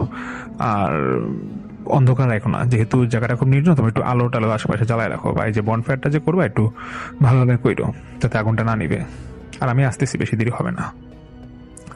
তো এটা হওয়ার পর ওরা এরকম যায় এবং ওদের 2জন ফ্রেন্ড ওরা ওই যে মাছ ধরতে রেডি হয়ে যায়, বড়শিতে মাছ ধরবে। এদিক দিয়ে বনফায়ারও অলরেডি খুব সুন্দর করে করা হয়। তো মাছ ধরতে ধরতে ওরা কয়েকটা মাছ ধরার পর হঠাৎ করে যে মাছ ধরছিল ওদের আরেক কানাডিয়ান ফ্রেন্ড, সে বলতেছে দেখো বড়শিটা লেকের থেকে কেউ টানছে, খুব ভারী কিছু একটা টানছে দেখো। তো মালয়েশিয়ান যে ফ্রেন্ডটা আছে সে বলতেছে যে দেখো দেখি দুজন মিলে কি বড় মাছ হবে, দেখি দুজন মিলে এটা আমরা বড়শিটা টানতে পারি নাকি দেখি। ওরা এখানে দুজনের জায়গায় 3 জন মিলে টানতে থাকে বড়শিটা, কিন্তু না, ওরা পারছে না। লেক থেকে কিছু একটা বড়শিটাকে জোরে টানছিল, মানে বড়শিটা ভেঙে ফেলবে এরকম একটা অবস্থা। তো তারপরে একটা সময় দেখা যায় যে শুভ দেখে যে বড়শিটা নাকি একবার টান দিয়ে নিয়েই যায়। তখন ওদের আরেক ফ্রেন্ড বলে হয়তো বা এমন হয়েছে যে কোনো ভারী মাছ বা বড় মাছ হবে এখানে, ভারী, সে এটা টান দিয়ে নিয়ে গেছে। আচ্ছা থাক, দরকার নাই, আমরা যা মাছ ধরে এখানে অল্প কয়েকটা ধরছি না, থাক। তো একজন বার্নার্ডকে বলে যে তুমি তোমার রিলেটিভকে ফোন দাও, ওনাকে বলো এখানে আসার জন্য, আমরা তাহলে আমাদের বারবিকিউ বা অন্যান্য যা পার্টি প্রোগ্রামটা আছে আমরা শুরু করি। তো বার্নার্ড ও রিলেটিভকে ফোন দেয়, দেখছে উনি ফোন ধরতেছে না, তো ভাবে যে হয়তো বা কাছাকাছি এসে পড়ছে। তো কিছুক্ষণের মধ্যে ওদের বেশ ঠান্ডা লাগে, যদিও তখন ঠান্ডাই ছিল, বাট খুব ঠান্ডা লাগতেছে, ঠান্ডা বাতাস আসতেছে, এবং আগুন যেটা বনফায়ারে যেটা ওরা করেছিল এটা আস্তে আস্তে নিভে যাচ্ছিল। তো শুভ আর যে 2জন ফ্রেন্ড আছে ওরা ঠিক করে যে আশেপাশে পাশে যে গার্ডেনটা আছে, বাগানটা আছে, ওখান থেকে গাছপালা থেকে ডালপালা নিয়ে আবার আগুনটা ব্যবস্থা করবে যাতে একটু ভালোভাবে আগুনটা ধরানো যায়। তো ওখানে একটা বড় গাছ ছিল। ওদের মালয়েশিয়ান ফ্রেন্ডটা যখন ওই কোনো মানে ছোট ছোট গাছের কোনো অংশ পাওয়া যায় দেখতে যায়, হঠাৎ করে একটা বড় ডাল ভেঙে পড়ে ওর ঠিক সামনেই, এবং এটা ভাঙার পরে ও একটু ভয় পেয়ে যায়। ও শুভকে ডাক দিয়ে বলতেছে দেখো বুঝলাম না এই ডালটা হঠাৎ করে এখানে ভেঙে পড়লো কেন। আরেকজন ফ্রেন্ড বলতেছে হয়তো বাতাস আছে, ওখান থেকে হয়তো ভেঙে পড়ছে। তো এটা কোনো রকম ওরা এখান থেকে এসে পড়ে এবং বার্নার্ডকে বলে দেখো বার্নার্ড, এখানে আসলে আমরা তো এখানে নতুন, আর এখানে তো দেখো আমাদের থাকাটা খুব রিস্কি হচ্ছে, তুমি তোমার রিলেটিভকে ফোন দাও, দেখো উনি আসতেছে না কেন। হঠাৎ করে এক ফ্রেন্ড বলতেছে দেখো লেকের মধ্যে ওইখানে কিছু একটা মনে হয় লাফ দিল, এবং এটা বলতে বলতে যখন লেকের কাছে যায় ওরা দেখতেছে যে মানুষ আকৃতির কিছু একটা হবে যে লেকের মধ্যে লাফ দিছে। এটা দেখার পর নাকি ওদের যারা দেখছে এটা, মানে 2-3 জন ফ্রেন্ড দেখছিল, ওরা খুব ভয় পেয়ে যায়, এবং বাকি 2জন তো দেখে নাই, ওরা নাকি ও বলতেছে যে না এটা কিছু হয় নাই, বাট যারা দেখছিল ওরা বলতেছে যে দেখো এটা খুবই খারাপ কিছু একটা মানে আমরা দেখছি, এক কাজ কর আমরা রুমের মধ্যে বসি, এবং বার্নার্ডকে বলে যে তুমি তোমার রিলেটিভকে ফোন দাও।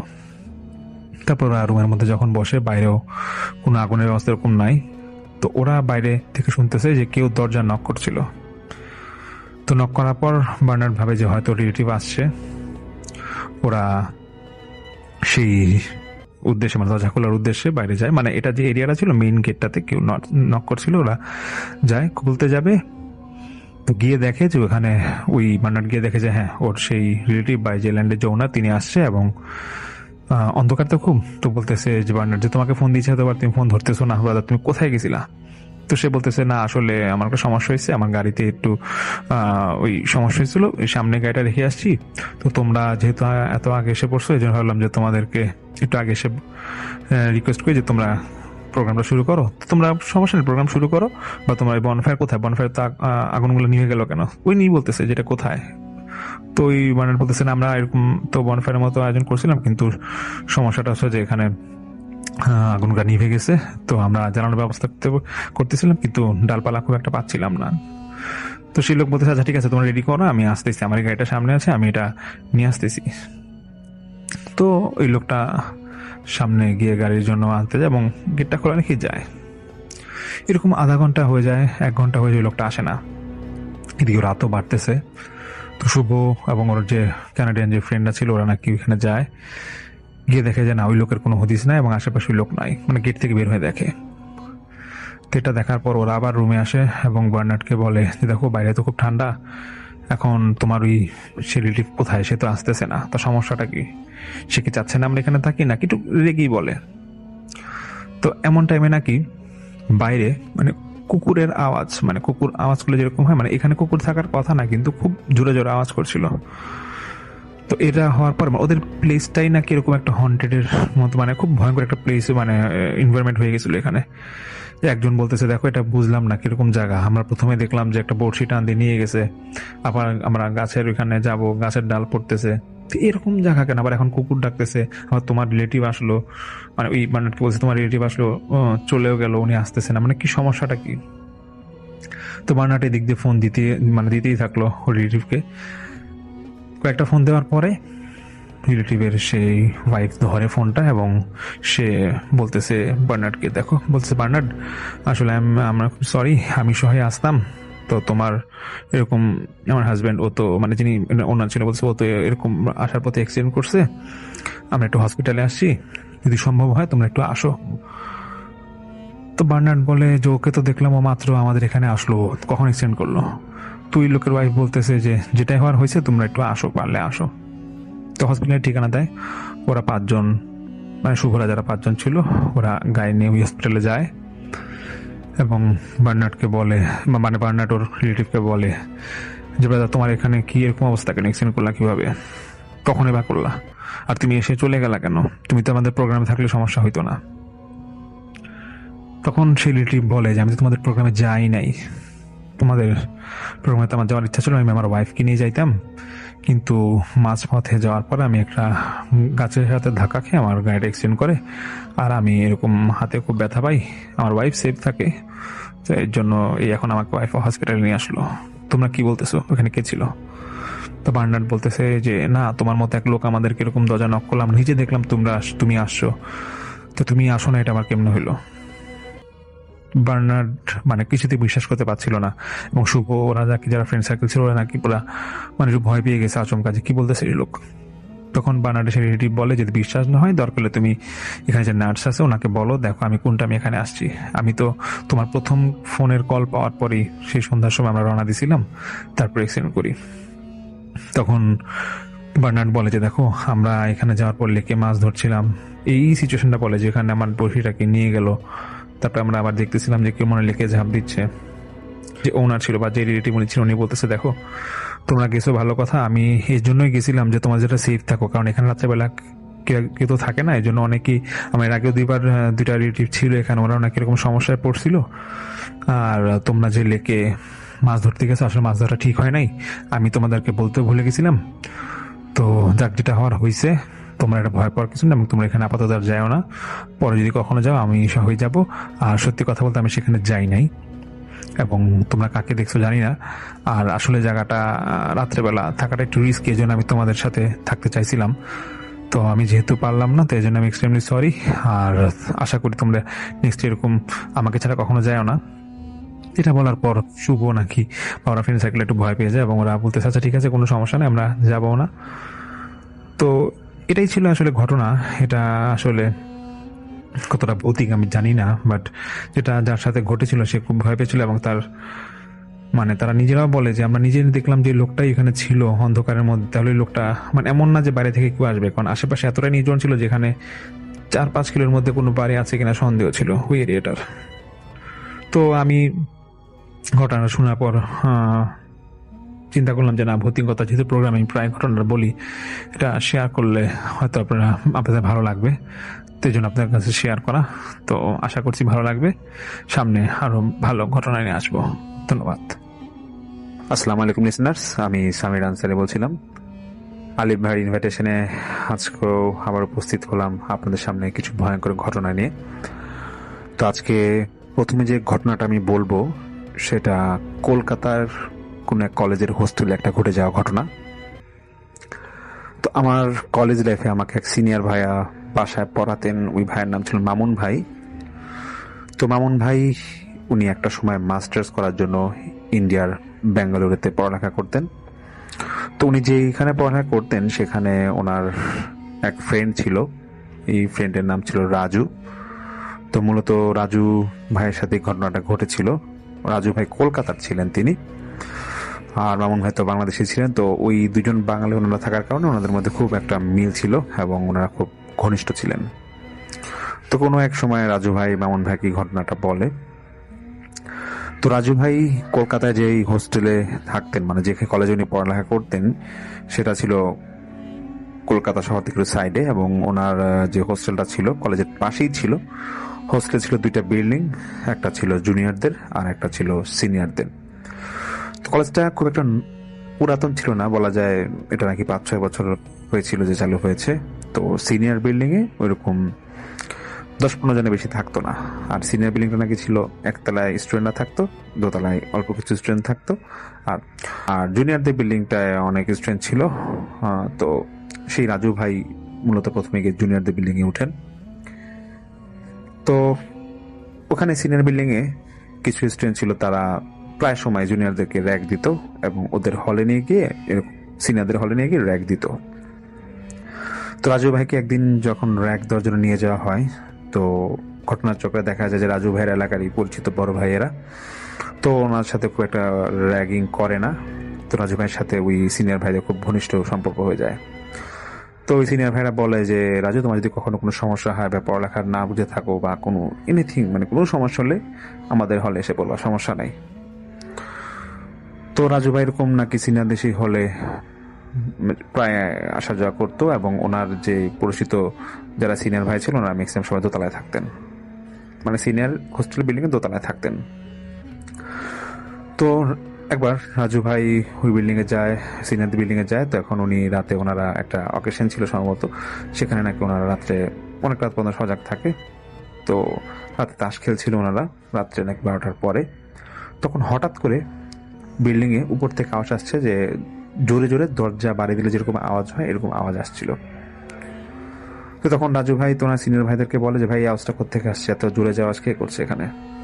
তো সিনিয়র ভাই যারা ছিলেন তারা বলতেছে, দেখো এরকম আওয়াজ মাঝে মাঝে হয়, হয়তো ছাদের দরজাকে খোলা রাখছে, হয়তো এরকম হচ্ছে। আমরা তো এখানে ধরো কয়েক মাস হইলে বিল্ডিং আসছি, এরকম আওয়াজ নাকি এখানে প্রায়ই হয়, তো এত কিছু কানে দিও না। তো এরকম রাজু ভাই যখন প্রায় এরকম রাতে যখন ওই প্রথমবার একবার তাস খেলার মজা পেয়ে গিয়েছিল, উনি নাকি প্রায় সময় এখানে রাতে ওনারা একটু আড্ডা দিত সিনিয়র ভাইদের সাথে এবং তাস টাস খেলতো। তো এরকম নাকি মাঝে মাঝে এরকম আওয়াজ শুনতো এবং সেই সাথে ছাদে দৌড়াদৌড়ির আওয়াজ পেত, মানে সিনিয়রদের বিল্ডিং এর সেই ছাদে।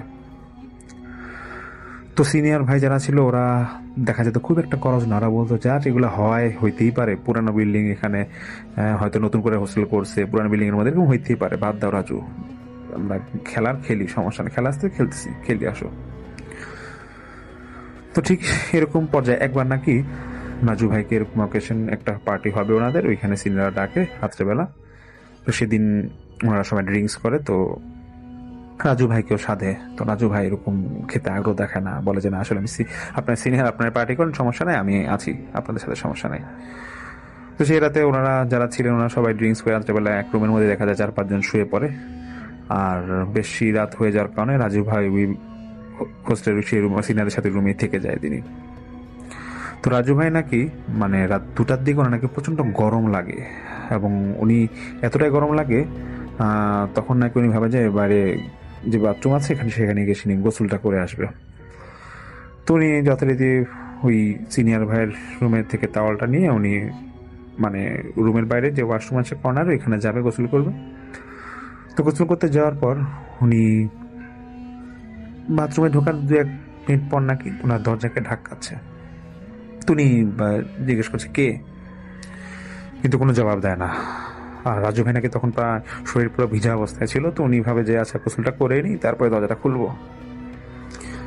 আর কয়েক মিনিট পরে নাকি এরকম বাথরুমের লাইট বন্ধ হয়ে যাচ্ছিল এবং বন্ধ হয় আবার 10-15 সেকেন্ড পর আবার লাইটটা চলে। তো রাজু ভাই ভাবে হয়তো বাইরে এমন কেউ আছে যে ওয়াশরুমে যাবে, হয়তো এর জন্য এরকম কাজ করছে। তো রাজু ভাই একটু দ্রুত গোসলটা সেরে উনি দরজাটা খুললেই দেখে কেউ নাই, কিন্তু সামনে একটা কালো কালারের বিড়াল একটা বসা। এটা দেখার পর রাজু ভাই রাত্রে হঠাৎ করে ভয় পেয়ে যায় উনি, এবং উনি দ্রুত যখন একটু ওনার রুমের দিকে যাবে উনি দেখছে যে বিড়ালটা ওনার পিছ দৌড় দিচ্ছে। রাজু ভাই তাড়াতাড়ি নাকি ওই সিনিয়র ভাইয়ের রুমে ঢুকে যায় এবং সেই রাতে ওনার নাকি খুব ভয় লাগে এবং উনি রাত্রে সেই 2টার দিকে ওনার সেই গার্লফ্রেন্ডকে উনি ফোন দেয় এবং সারা রাত নাকি ফোনে কথা বলে এই সময়টা পার করে। আর উনি যে ওনার সিনিয়র ভাইদেরকে বলবে এত রাতে, এটাও পারছিল না, কারণ সবাই ওই রাতে ড্রিঙ্কস করেছিল, পার্টি করেছিল, সবাই ঘুমের মধ্যে আছে, উনি আর এরকম কাউকে জাগায় নাই। তো এরকম যখন সমস্যাটা হতো রাজু ভাই ওনার জুনিয়র এক ফ্রেন্ডকে বলে যে দোস্ত আমি এখানে যাওয়ার পর এরকম সমস্যা হয়, দেখছি আওয়াজ হয়, কালকে একটা কালো বিড়াল দেখছি, তারপর খুব ভয় লাগছে, কি করা যায়? তো জুনিয়র ফ্রেন্ডরা বলে দেখ ওরা তো খুব সিনিয়র, তুই যতটুকু পারিস কম যাস ওখানে, আর গেলেও দিনে দিনে যাস, রাতে যেরকম দেখেছিস বাওয়াজ পা সেরকম যাস না। তো রাজু ভাই এরকম সিনিয়রদের এখানে রাতে যাওয়াটা কমায় দেয়। তো কয়েক মাস পর রাজু ভাই যখন 4th সেমিস্টারে উঠে তখন ওনাদের ওই বিল্ডিং উঠতে হবে। তো ওনারা ব্যাচে যারা ছিল, আগে সিনিয়ররা তো চলে গিয়েছেই, তো ব্যাচে যারা ছিল এখন ম্যাক্সিমাম সবাই ওই সিনিয়র হোস্টেলের একতলার ফ্লোর, মানে একতলা মানে গ্রাউন্ড ফ্লোরে যেই রুমগুলো ছিল ওনারা ওইখানে রুম পেয়েছিল। শুধু রাজু ভাই আর ওনার এক মুসলিম ফ্রেন্ড ছিল, ওনারা দোতলায় 2টা রুম পায়, আর ওরকম কোনো স্টুডেন্ট ছিলই না। তো ওনার সেই মুসলিম ফ্রেন্ডের নাম ছিল খান ভাই। তো রাজু ভাই এক রুম, খান ভাইয়ের এক রুম, আর দোতলায় ওনাদের ম্যাক্সিমাম, একতলায় ওনার ম্যাক্সিমাম ফ্রেন্ডরা ছিল, আর 3তলাতে তো ছাদে। তো রাজু ভাই যখন ওই সিনিয়র বিল্ডিং যখন ওরা হলো, যখন ওই বিল্ডিং ওঠা শুরু করে, তো খান ভাইয়ের সাথে ওনার আস্তে আস্তে খুব ভালো সম্পর্ক হয়। এবং খান ভাইকে বলে যে বিল্ডিংটাতে একবার এরকম আমি অনেক আগে আসছিলাম, আওয়াজ হতো উল্টাপাল্টা, আমি কালো বিড়ালও দেখছিলাম, একটু আমার ভয় লাগছিল এখানে। তো খান ভাই আপনি যে যদি কখনো এরকম কিছু ফেস করেন বা দেখেন আমাকে জানাবেন, আর ব্যাপারটা আমার খুব ভয় লাগছিল। তো যেটাই হোক, আমরা এরকম আমি হয়ে যদি দেখি আপনাকে জানাবো, আপনি যদি এরকম কোনো খারাপ কিছু দেখেন বা কোনো সিচুয়েশন ফেস করেন আমাকে জানাবেন। তো কয়েকদিন থাকার পর ঠিক সেম অবস্থা আগের মতোই, ছাদে দৌড়াদৌড়ির শব্দ রাত্রেবেলা, এবং জোরে জোরে কেউ দরজা বন্ধ করলে যেরকম আওয়াজ হতো এরকম আওয়াজ হচ্ছে। তো খান ভাইকেও পরের দিন, মানে যেদিন ঘটনা ঘটাইতে তারপরের দিন রাজু ভাই বলে যে খান ভাই এরকম কি আপনি কোনো সমস্যা ফিল করছেন? খান ভাই বলে হ্যাঁ, আমি তো রাতে এরকম শব্দ পাচ্ছিলাম যে দরজা কেউ জোরে জোরে বাড়ি দিচ্ছে। তো খান ভাই খুব সাহসী ছিলেন, উনি রাজু ভাইকে বলে এত ভয়ের কিছু নাই, যদি এরকম আরো ঘটতে থাকে আমরা দরকার হলে কলেজের কর্তৃপক্ষ যারা আছে ওদেরকে জানাবো। তো এরকম প্রায় সময় যখন হতো তখন কয়েকদিন পর ওরা কলেজের কর্তৃপক্ষ বা সিকিউরিটি গার্ড এরকম জানায়। তো সিকিউরিটি গার্ড বা কর্তৃপক্ষ যারা ছিল নাকি বলে যে দেখো এরকম তো অনেকেই বলে, এখন রুম যেহেতু পাচ্ছি না দোতলায় একটু কষ্ট করে থাকো, একতলা যদি কোনো রুম খালি হয় তোমরা এসে পেরো, আর যদি তাও না হয় দরকার হলে তোমরা একতলা এসে আপাতত কোনো রুমে একটু অ্যাডজাস্ট করে থাকো। এখন কিছু করার নাই, আমরা তো এটা অনেকের কাছ থেকে শুনি, কিন্তু কোনো লাভ তো হয় নাই। তো খান ভাই উনি আসলে অন্যদের সাথে রুমে শেয়ার করে থাকার পছন্দ করতো না, এই জন্য উনি একতলায় যেতে রাজি হয় নাই। আর উনি রাজু ভাইকে রিকোয়েস্ট করে, দেখো রাজু, আমি আসলে একতলায় যেতে চাচ্ছি না এই কারণে, আসলে আমি একা থাকতে খুব পছন্দ করি, তুমিও ভাই একটু কষ্ট করে দোতলায় থাকো, কোনো সমস্যা হবে না, আমি সাহস দিচ্ছি। আর আমরা এখানে কয়দিনই বা থাকবো, বেশি হলে সর্বোচ্চ 1 বছরে, দেখতে দেখতে পার হয়ে যাবে। আর সবসময় তো এই ঘটনাগুলো ঘটে না, মাঝে মাঝে ঘটে। তো একদিন রাজু ভাই সন্ধ্যার ঠিক আগ মুহূর্তে উনি ছাদে যায় ওনার গার্লফ্রেন্ডের সাথে ফোনে কথা বলবে। তো কথা বলার একটা মুহূর্তে যখন মানে অন্ধকার হবে হবে এমন একটা ভাব, হঠাৎ করে একটা কালো বিড়াল রাজু ভাইয়ের কাঁধের মধ্যে নাকি দৌড় দিয়ে এসেই মানে লাফটা দিয়ে সামনে এসে পড়ে আর কি। তখন রাজু ভাই হঠাৎ বিড়ালটাকে দেখে একটু চিৎকার দিয়ে ওঠে, এবং উনি খেয়াল করে দেখে আগে মানে এর আগে যখন বাথরুমের সামনে যে কালো বিড়ালটা ছিল ঠিক সেম সে বিড়ালটা। এবং এটা দেখার পর উনি একটু পা দিয়ে একটা বাড়ি মারে যাতে বিড়ালটা চলে যায়, কিন্তু না, বিড়াল নাকি ওনার সামনে থেকে যায় না, ওটাই স্থিরভাবে দাঁড়ায় থাকে। এবং রাজু ভাই নাকি যখন দেখছে এরকম সরছে না, তখন রাজু ভাই একটু ভয় পেয়ে যায় উনি, এবং উনি দ্রুত ওখান থেকে ছাদ থেকে নেমে যায় এবং ওনার গার্লফ্রেন্ডকে বলে তখন পরে কথা বলবো, আমি একটু সমস্যা আছে, আমি তোমাকে পরে জানাবো। তখন রাজু ভাই খান ভাইকে বলে যে ভাই পুরোটা ঘটনা খুলে বলে যে এর আগে সিনিয়রদের সাথে কি মিট করেছিল বা ওই ওয়াশরুমে থেকে বের হওয়ার বিড়ালটা দেখেছিল, ওটা আজ করে দেখা গেল, সম্পূর্ণ ঘটনা আবার খুলে বলে। তখন খান ভাই বলে, দেখো রাজু, ভয়ের কিছুই নেই, বেশি ভয় লাগলে রাতে আমার রুমে এসে থাকো, কোনো সমস্যা নাই, আর ঘুমানোর সময় দরকার হলে তোমার রুমে থাকো, কোনো সমস্যা, তুমি আসো, এত ভয়ের কিছু নাই। তো এরকম একদিন সন্ধ্যার সময়, মানে সন্ধ্যা বলতে সন্ধ্যার পরে রাত্রে নাকি 8টা-9টার দিকে রাজু ভাই খান ভাই ওনারা এক রুমে, রাজু ভাই খান ভাইয়ের রুমে, তো ওনারা একটু গ্রুপ স্টাডি করছিল, হঠাৎ করে দরজায় জানি কি করা হচ্ছে, এবং খান ভাই জোরে জোরে বলতেছে কে কে, কিন্তু কোনো উত্তর নাই। তো খান ভাই রাজু ভাইকে বলে যে দরজাটা খুলি দেখি কি। রাজু ভাই বলে যে না খান ভাই, যেটা হয়েছে দরজাটা খোলার দরকার নাই। খান ভাই বলে যে না দেখো রাজু, এখন তো নর্মালি 8টা-9টা বাজে, একটু পর আমরা ডিনার করতে নিচে যাবোই, দেখলে কি হয়েছে, এমনও তো হতে পারে যে নিচে থেকে কোনো স্টুডেন্ট এসে আমাদেরকে দুষ্টাইম করতেছে আমাদের সাথে। তখন খান ভাই দরজা খুলে দেখে একটা কালো বিড়াল ওনার দরজার সামনে দিয়ে হেঁটে যাচ্ছে। তখন রাজু ভাইকে ডেকে আনে যে, দেখো রাজু, তুমি কি এরকম কালো বিড়াল দেখছিলা? রাজু ভাই বলে, হ্যাঁ ভাই, এই কালো বিড়ালটাই সমস্যা করে। তখন খান ভাই কিছুটা একটু মৃদু হাসি দিয়ে নাকি উনি বলে যে, আরে অনেক সময় বিড়ালরা একটু দুষ্টাইম করে হইতেই পারে, বলে এত টেনশনের কিছু নাই। আর দরজায় বাড়ি খাচ্ছ, হয়তো বিল্ডিং এর কেউ দরজা জোরে লাগায়, সেজন্য এই সমস্যাটা হচ্ছে। তো কয়েকদিনের মাথায় ওনাদের কোন একটা ভ্যাকেশন হবে, ছুটি ছিল, লম্বা ছুটি। তো রাজু ভাই ওনার বাড়ি চলে যায়। তো বাড়ি চলে যাওয়ার পর উনি নাকি একদিন রাতে খুব একটা খারাপ স্বপ্ন দেখে, এবং ওনাকে স্বপ্ন দেখানো এরকম যে কেউ একজন বলছে, হোস্টেল থেকে একজন ওনাকে ডাকছে যে, তুই চলে গেলি, তুই আবার কবে আসবি? তো এরকম স্বপ্ন দেখার পর উনি নাকি ঘুমের মধ্যেই উল্টাপাল্টা কথা বলতেছিল, এবং রাজু ভাইয়ের বাবা মা ওই ঘুমের মধ্যে ওনাকে জোরে ডেকে তোলে রাত্রেবেলায়। রাজু ভাই বলে, কি হয়েছে? তখন রাজু ভাইয়ের মা বলতেছে, তুই এত জোরে জোরে চিৎকার করছিলি কেন? তোর জন্য তো আমাদের ঘুম ভেঙে গেল, আর তুই ঘুমের মধ্যে উল্টাপাল্টা সব কি বলতেছিলি? রাজু ভাই বলে যে, মা আমি তো কিছু বলতে পারবো না, আমি একটা খারাপ স্বপ্ন দেখছি। তখন রাজু ভাই ওনার মা এবং বাবাকে সম্পূর্ণ ঘটনা, হোস্টেলের যে ঘটনাগুলো খুলে বলে। তখন রাজু ভাইয়ের বাবা মা বলে, ঠিক আছে, যেটা হওয়ার হয়েছে, আর তো বেশি দিন নাই, কয়েকদিন পড়বি, এসে পর, কোনো সমস্যা হবে না, তোর তো বন্ধু বান্ধব সব একসাথে থাকোসি, আর দরকার হলে তোদের হোস্টেলের যে যিনি দায়িত্বে আছেন তার সাথে দরকার আমি কথা বলবো। এটা রাজু ভাইয়ের বাবা বা মা ওনার সাথে কথা বলে আশ্বস্ত দেয়। তারপর রাজু ভাই যথারীতি আবার উনি হোস্টেলে এসে পড়ে।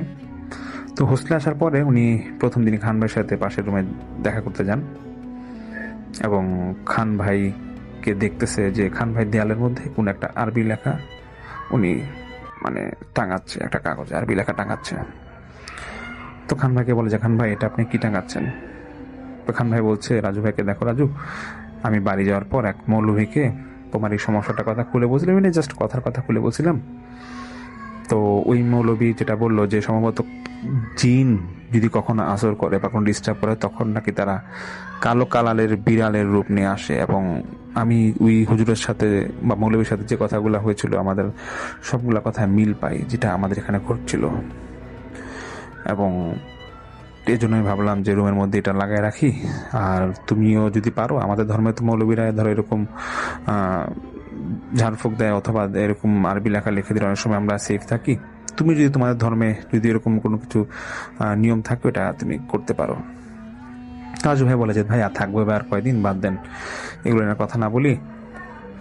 তো তারপর থেকেই ওনাদের ঠিক সেম, মানে এখন খান ভাইয়ের রুমে কোনো সমস্যা হতো না, কিন্তু রাজুর রুমে দেখা যেত, রাজু ভাইয়ের রুমে নাকি প্রায় রাতে কেউ নক করতো, এবং খুব লাফালাফির আওয়াজ আসতো উপর থেকে। তো এটা যখন রেগুলার হচ্ছিল, তখন রাজু ভাইয়ের মাকে রাজু ভাই আবার ফোন দিয়ে জানায়, এবং রাজু ভাইয়ের মা বাবা হোস্টেলে আসে, দেখে, এবং দেখে যে ওনার ছেলে অনেকটা অসুস্থ হয়ে পড়ছিল এরকম একটা সমস্যার কারণে। তো তখন কলেজ কর্তৃপক্ষ থেকে ওনারা পারমিশন নেয় যে, ঠিক আছে, রাজু এখন বাসাতেই থাকবে, আর পরীক্ষার সময় সে পরীক্ষা দিয়ে যাবে। তারপর নাকি রাজু ভাইকে বাসায় নিয়ে যাওয়া হয়, এবং ওনার মা কোনো একভাবে কোথা থেকে একটা তাবিজ হোক বা কিছু একটা হোক, এটা নাকি ওনার গলায় ঝুলায় দেয় রাজু ভাইকে, এবং তারপর থেকে ওনার কোনো সমস্যা হয় না। কিন্তু এই সমস্যা বন্ধ হয়ে যাওয়ার পর রাজু ভাই যখন কলেজে পরীক্ষা দেয় একবারে শেষ করে ফেলে, তো উনি এই কলেজ লাইফ, মানে ওনার যে কলেজ লাইফটা যখন শেষ হয়ে গেল, উনি যখন বাসায় আবার স্থায়ীভাবে থাকা শুরু করলেন, তখন উনি মনে করলো যে তাবিজের কি দরকার, আমার তো ভার্সিটি লাইফ, কলেজ লাইফ এখানে শেষ সব, এখন আর এগুলো থাকলে কোনো সমস্যা, এখন আর কেউ আমার সমস্যা করবে না। তো রাজু ভাই এক সময় নিজের থেকেই তাবিজটা ফালায় দেয়।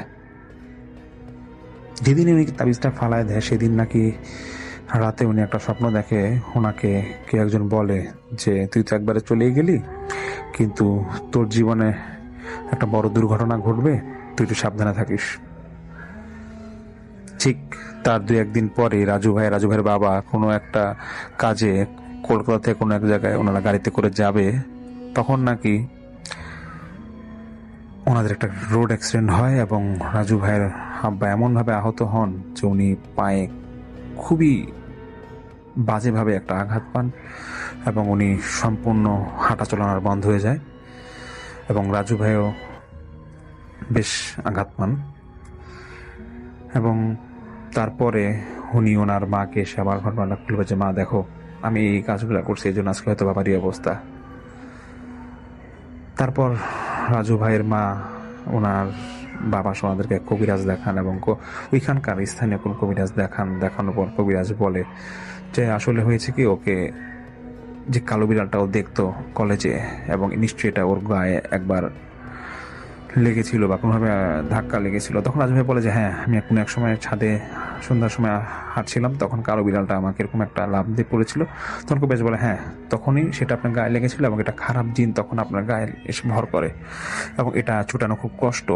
তারপরে বলে যে আপনাকে একটা এরকম একটা ওনাদের ধর্মের অনুযায়ী একটা তাবিজ দেয়, বলে যেটা আপনি সবসময় গলায় বেঁধে রাখবেন, দেখবেন আপনার কোনো সমস্যা হবে না।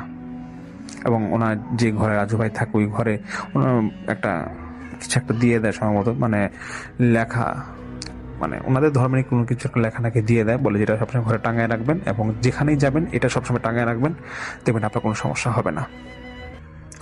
তারপর থেকে রাজু ভাইয়ের সাথে আর কোনো সমস্যা কখনোই নাকি ঘটে না। কিন্তু ওনার যে বড় দুর্ঘটনাটা ঘটে যে ওনার আব্বা এরকম এমন অবস্থা হয় যে উনি আর কর্মক্ষেত্রে যেতে পারেন না এবং এটা ওনার পাটা সম্পূর্ণ নাকি মানে আঘাতের কারণে সম্পূর্ণ পাটা নাকি ওনার নষ্ট হয়ে যায়, মানে ফালাই দেওয়া লাগবে না একটা পরিস্থিতির শিকার হয়, বা অনেক সময় যেটা বলা যায় পঙ্গু হয়ে যায়, এরকম সিচুয়েশন হয়। তো এটাই নাকি ঘটে এবং রাজু ভাই এটাই আমার সেই সিনিয়র ভাই বা স্যার যিনি ছিলেন মামুন ভাইকে এটা বলে।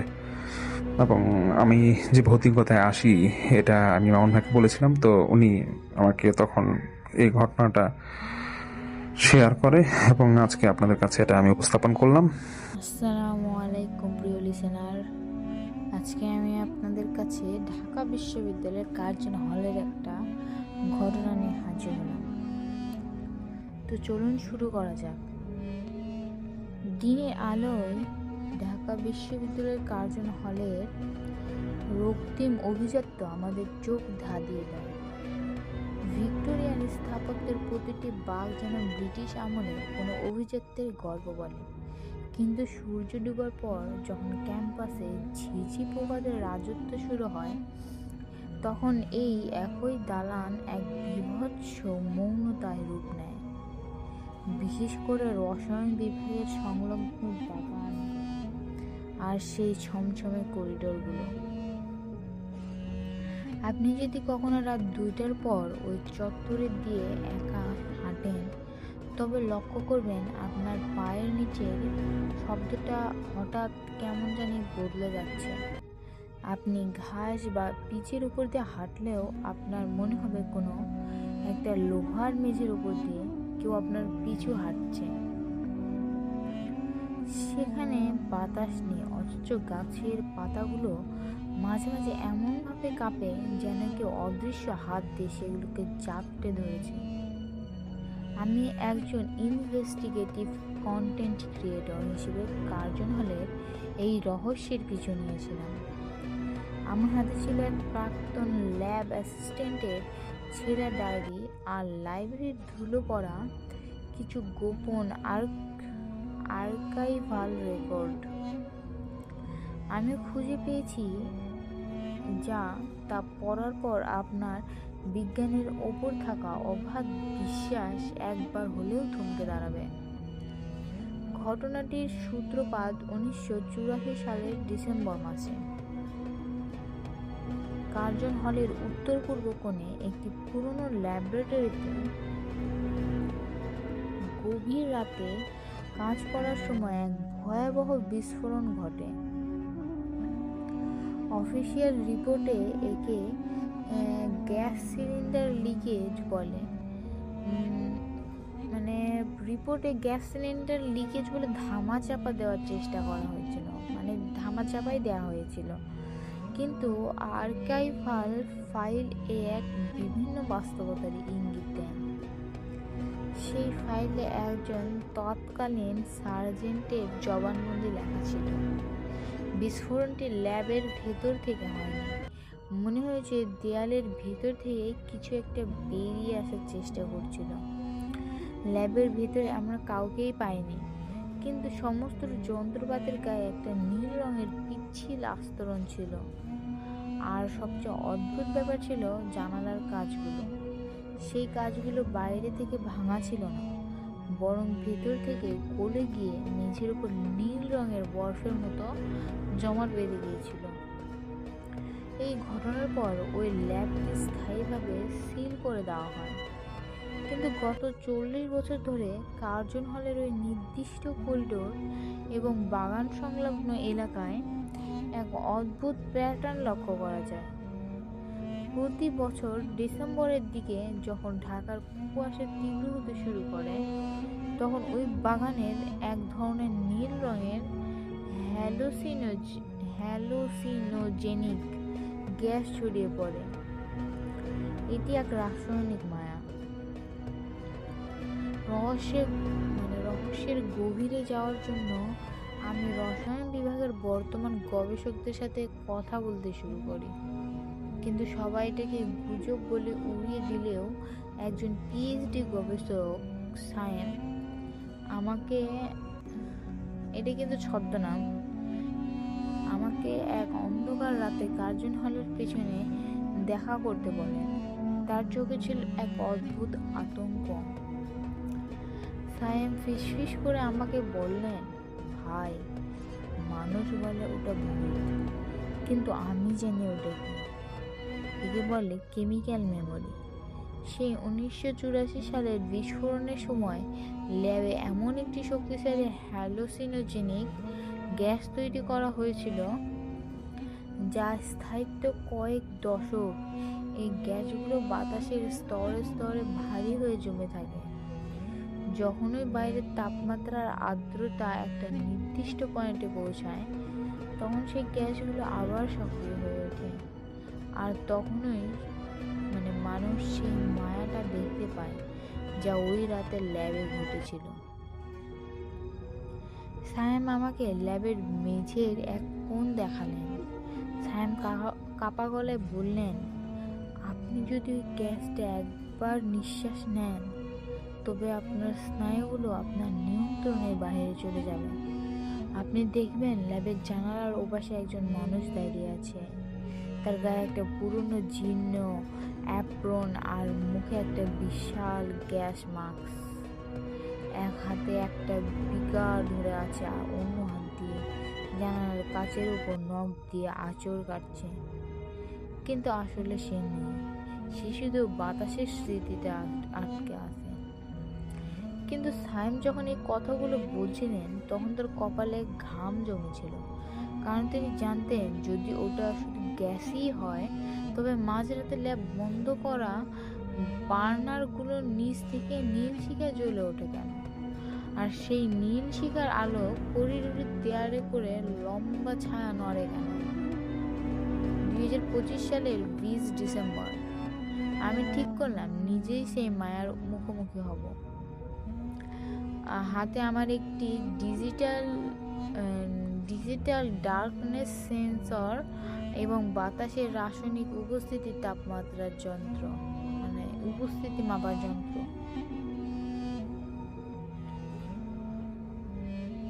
কার্জন হলের বাগানটা তখন কুয়াশায় একদম সাদা হয়ে আছে। ল্যাম্পপোস্টের হলুদ আলো সেই কুয়াশায় মিশে এক বিষণ্ণ পরিবেশ তৈরি করেছে। হুট করে আমার হাতে সেন্সরটা লাল সিগন্যাল দিয়ে আর্তনাদ করে উঠল। বাতাসের আর্দ্রতা এক লাফিয়ে 90% উঠে গেল। আর ঠিক তখনই শুরু হলো সেই বিভীষিকা। কুয়াশা আর সাদা রইল না, ওটা ধীরে ধীরে গাঢ় নীল বর্ণ ধারণ করলো। মনে হলো আমি ল্যাবরেটরি টেস্ট টিউবের ভেতর দাঁড়িয়ে আছি। আমার ফুসফুস হুট করেই ভারী হয়ে গেল। আমি আর নিঃশ্বাস নিতে পারতেছিলাম না। আমি তাকালাম সেই সিল করা ল্যাবরেটরির জানালার দিকে। জানালার কাঁচগুলো নীল কুয়াশায় অস্পষ্ট, কিন্তু তার ওপাশে একজন মানুষ দাঁড়িয়ে আছে। তার মুখটা ঢাকা দ্বিতীয় মহাযুদ্ধের সময়কার সেই বিভৎস গ্যাস মাস্কে, আর শরীরটা স্বাভাবিক মানুষের মতো নয়, বরং তার চামড়ার নিচ দিয়ে নীল রঙের শিরা উপশিরাগুলো স্পষ্টভাবে কাঁপছে। সে খুব ধীর গতিতে একটা টেস্ট টিউব থেকে নীল রঙের ধোঁয়াটে তরল আরেকটা বিকারের ভিতর ঢালছে। হঠাৎ সেই মাস্ক পরা মানুষটা তার মাথাটা ঘোরালো, জানালার কাচের ওপাশ থেকে তার হাতটা রাখলো। তার হাতটা একদম ফ্যাকাশে ছিল, আর তার নখগুলো দীর্ঘ ও হলদেটে। সে জানালার কাছে তার আঙুল দিয়ে কিছু একটা লিখলো। তার নখের ঘষায় কাচের যে শব্দ হলো তা আমার কান ফেটে যাওয়ার জন্য যথেষ্ট ছিল। আমি সম্মুখীতে আমার জানালার একদম কাছে চলে গেলাম। জানালার কাছের ওপার থেকে সেই মানুষটি তার মুখটা মাস্কের খুব কাছে নিয়ে এলো। তার কণ্ঠস্বর ছিল ভাঙা এবং ধাতব। সে ফিসফিস করে বলল, আমাদের ফর্মুলাটা ভুল ছিল, এটার রিয়াকশন বন্ধ করছে না, এটা ছড়িয়ে পড়ছে, তুমিও এখন এই বিক্রিয়ার অংশ। আমি চিৎকার করতে চেয়েছিলাম, কিন্তু আমার গলার স্বর হারিয়ে গেছে। আমি পেছনে তাকালাম। নীল কুয়াশার ভেতর দিয়ে আমি দেখতে পেলাম আরো অনেকগুলো ছায়া। তারা কেউ ছাত্র, কেউ শিক্ষক। তাদের সবার চোখে কোনো মনি নেই, শুধু নীল আগুনের শিখা চলছে। তারা সবাই সেই 1984 সালের সেই বিস্ফোরণের শিকার, যারা আজও সেই ল্যাবের ভিতরে তাদের কাজ শেষ করার চেষ্টা করছে। পরের দিন ভোরে আমাকে যখন কার্জন হলের সিকিউরিটি গার্ডরা উদ্ধার করলো, আমি বাগানের ঘাসের ওপর অচেতন হয়ে পড়েছিলাম। তখন আমার শরীর তখনও থরথর করে কাঁপছিল। আমাকে মেডিকেলে নেওয়া হলো। ডাক্তাররা এটাকে কার্বন মনোক্সাইড পয়জনিং বলে। এটাকে মেডিকেল রিপোর্টে কার্বন মনোক্সাইড পয়জনিং বলে এটা মেডিকেল রিপোর্টে দৌড়িয়ে দিলেন। কিন্তু আমি যখন বাসায় ফিরে আমার জ্যাকেটটা খুললাম, তখন আমার বুকটা ধকধক করে উঠল। জ্যাকেটের কাঁধের অংশে এবং পিঠে সাদা রঙের পাউডারের মতো কিছু একটা লেগে আছে। আমি কৌতূহলী হয়ে সেই পাউডার ল্যাবে নিয়ে গেলাম পরীক্ষা করতে। পরীক্ষাটার রিপোর্ট আসার পর আমার পায়ের তলা মাটি থেকে সরে গেল। সেই সাদা পাউডারটি কোনো সাধারণ চক পাউডার বা কেমিক্যাল ছিল না, ওটা ছিল মানুষের হাড়ের ক্যালসিয়াম ডাস্ট। আমি বুঝতে পারলাম সেই রাতে আমি যা দেখেছিলাম তা শুধু মায়া বা হ্যালোসিনেশন ছিল না। সেই নীল গ্যাসটা আসলে কোনো পুরনো হাড়ের অবশেষ থেকেই তৈরি হয়েছে। কার্জন হলে সেই সিল করা ল্যাব হয়তো আজও দেহাবশেষ বালু বা দেয়ালের আড়ালে চাপা আছে, আর সেই অসম্পূর্ণ ফর্মুলাটি আজও কাজ করে যাচ্ছে প্রতি বছর নতুন কাউকে তার শিকার বানানোর জন্য। আমি ভাবি বিজ্ঞান দিয়ে আমরা সব কিছু তথ্যের ব্যাখ্যা দিতে পারি। আমরা ভাবি বড় বড় দালান আর ল্যাবরেটরি দিয়ে আমরা সত্যকে চাপা দিতে পারি, কিন্তু কার্জন হলের সেই লাল ইটের দেয়ালগুলো জানে মানুষের অহংকার যখন প্রকৃতি বা বিজ্ঞানের সীমানা ছাড়িয়ে যায় তখন তার পরিণতি হয় বিভৎস। কার্জন হলে সেই ল্যাবটা আজও সিল করা আছে। দিনের বেলা আপনি সেখানে ক্লাস করতে যাবেন, কিন্তু জানালার কাচের উপর সেই নীল যে ছবিগুলো আজও আছে। কেউ সেগুলো মুছতে পারে না। পাহারাদাররা আজও রাত 3টার পরে ওই করিডোর দিয়ে আর যায় না। তারা জানে ওই নীল কুয়াশায় একবার পা রাখলে আর ফিরে আসা যায় না। আপনি যদি ঢাকা বিশ্ববিদ্যালয়ের কোনো ছাত্র হন বা কার্জন হল চত্বরের গভীরে রাতে কোনো আড্ডায় মেতে থাকেন, তবে সাবধান থাকবেন। যদি হুট করে দেখেন চারপাশের বাতাস নীল হয়ে আসছে আর আপনার হাতের ঘড়িটা উল্টো দিকে ঘুরতে শুরু করছে, তবে এক মুহূর্তও দেরি করবেন না। এক দৌড়ে ওখান থেকে বেরিয়ে যাবেন, কারণ সেই নিচাচর কেমিস্ট হয়তো আপনার জন্য আর কোনো বিকারের নতুন মিশ্রণটা তৈরি করে রেখেছে। মনে রাখবেন, কিছু পরীক্ষা কখনো শেষ হয় না, কিছু বিস্ফোরণ কখনো থামে না, আর কিছু মানুষ কখনো মুক্তি পান না। কমেন্টে জানাবেন কার্জন হলের করিডোরে আপনি কখনো নীল রঙের শিখা বা অদ্ভুত কোনো গন্ধ পেয়েছেন কিনা। আমি নেক্সট যে ঘটনাটি নিয়ে আসলাম, সেটা ছোট্ট ঘটনা তবে সত্য ঘটনা। আরও একটা সত্য ঘটনা, মানে গত যে ঘটনাটা বলছি সেটাও সত্য, কিন্তু এখন যে ঘটনাটা বলছি সেটা একটি গ্রামে এবং একটি ছোট্ট একটা ঘটনা। তো চলুন শুরু করা যাক। বাংলাদেশে এক গ্রাম ছিল, একটা পুরনো পুকুর ছিল, লোকজন একে ডাকতো কালো পুকুর। দিনের বেলা পুকুরটা একদম স্বাভাবিক, কিন্তু মাগরিবের আজানের পর কেউ ওইদিকে যেতে চায় না, কারণ যে যেত সে আর আগের মতো থাকতো না। গ্রামের এক লোক ছিল, নাম আব্দুল করিম। সে এসব মানতো না। এক রাতে সে বলল, জিন ভূত বলতে কিছুই নেই, সব মানুষের বানানো ভয়। সেই রাতে করিম পুকুরের পাশ দিয়ে শর্টকাটে বাড়ি ফিরছিল। হঠাৎ সে শুনল, করিম করিম। পিছনে তাকিয়ে দেখে একজন মানুষ দাঁড়িয়ে আছে, কিন্তু পা নেই। নিচে তাকাতে করিমের বুক কেঁপে উঠল। লোকটার চোখ দুটো ছিল আগুনের মতো লাল, আর তার মুখটা ছিল অস্বাভাবিকভাবে লম্বা।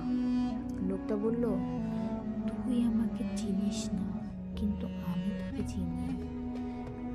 হঠাৎ চারপাশ অন্ধকার হয়ে গেল, আজানের শব্দ থেমে গেল, বাতাস ভারী হয়ে গেল। করিম দৌড়াতে চাইল, কিন্তু পা পড়ছিল না। লোকটা ধীরে ধীরে রূপ বদলাতে লাগলো। মানুষ থেকে সে হয়ে গেল কালো ধোঁয়ার মতো চিহ্ন। তার গলা বিকট হয়ে বলল, এই পুকুর আমার জায়গা, যারা বিশ্বাস করে না তাদের এখানেই রেখে দিই। করিম অজ্ঞান হয়ে গেল। পরের দিন সকালে গ্রামের লোকজন করিমকে পুকুর ধারে পড়ে থাকতে দেখে। সে বেঁচে ছিল, কিন্তু কথা বলতো না, কারোর চোখের দিকে তাকাতো না। মাঝরাতে উঠে চিৎকার করতো, ও আসছে, ও আসছে। আর সবচেয়ে ভয়ঙ্কর ব্যাপার হলো, তার শরীরে হাতের ছাপ ছিল 5টা আঙ্গুল, কিন্তু আঙ্গুলে ছিল অস্বাভাবিকভাবে লম্বা, মানুষের মতো না। আজও নাকি মাগরিবের পর কালো পুকুরের পাশে গেলে শোনা যায়, করিম করিম। এরপর থেকে করিম মাঝে মাঝে তার স্ত্রী দেখতো করিমের কণ্ঠে কে যেন কথা বলতো, করিমের মুখ দিয়ে বলতো, ও এখন আমার দেহে আছে।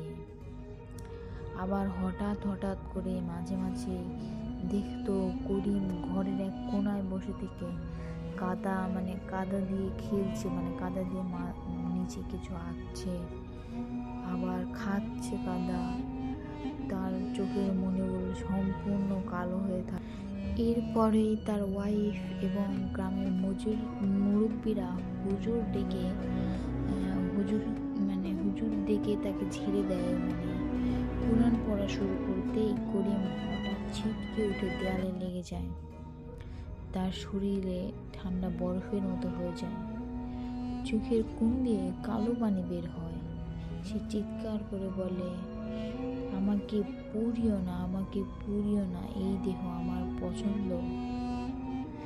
এরপর 3 দিন রুকাইয়া করার পর এক ভোরে করিম ভালো হয়ে যায়, এবং তারপর থেকে শুরু হয় করিম চাচার আগের মতো সেই সাধারণ জীবনযাপন। তো এই ছিল আমার ঘটনা। কেমন লাগলো প্লিজ জানাবেন।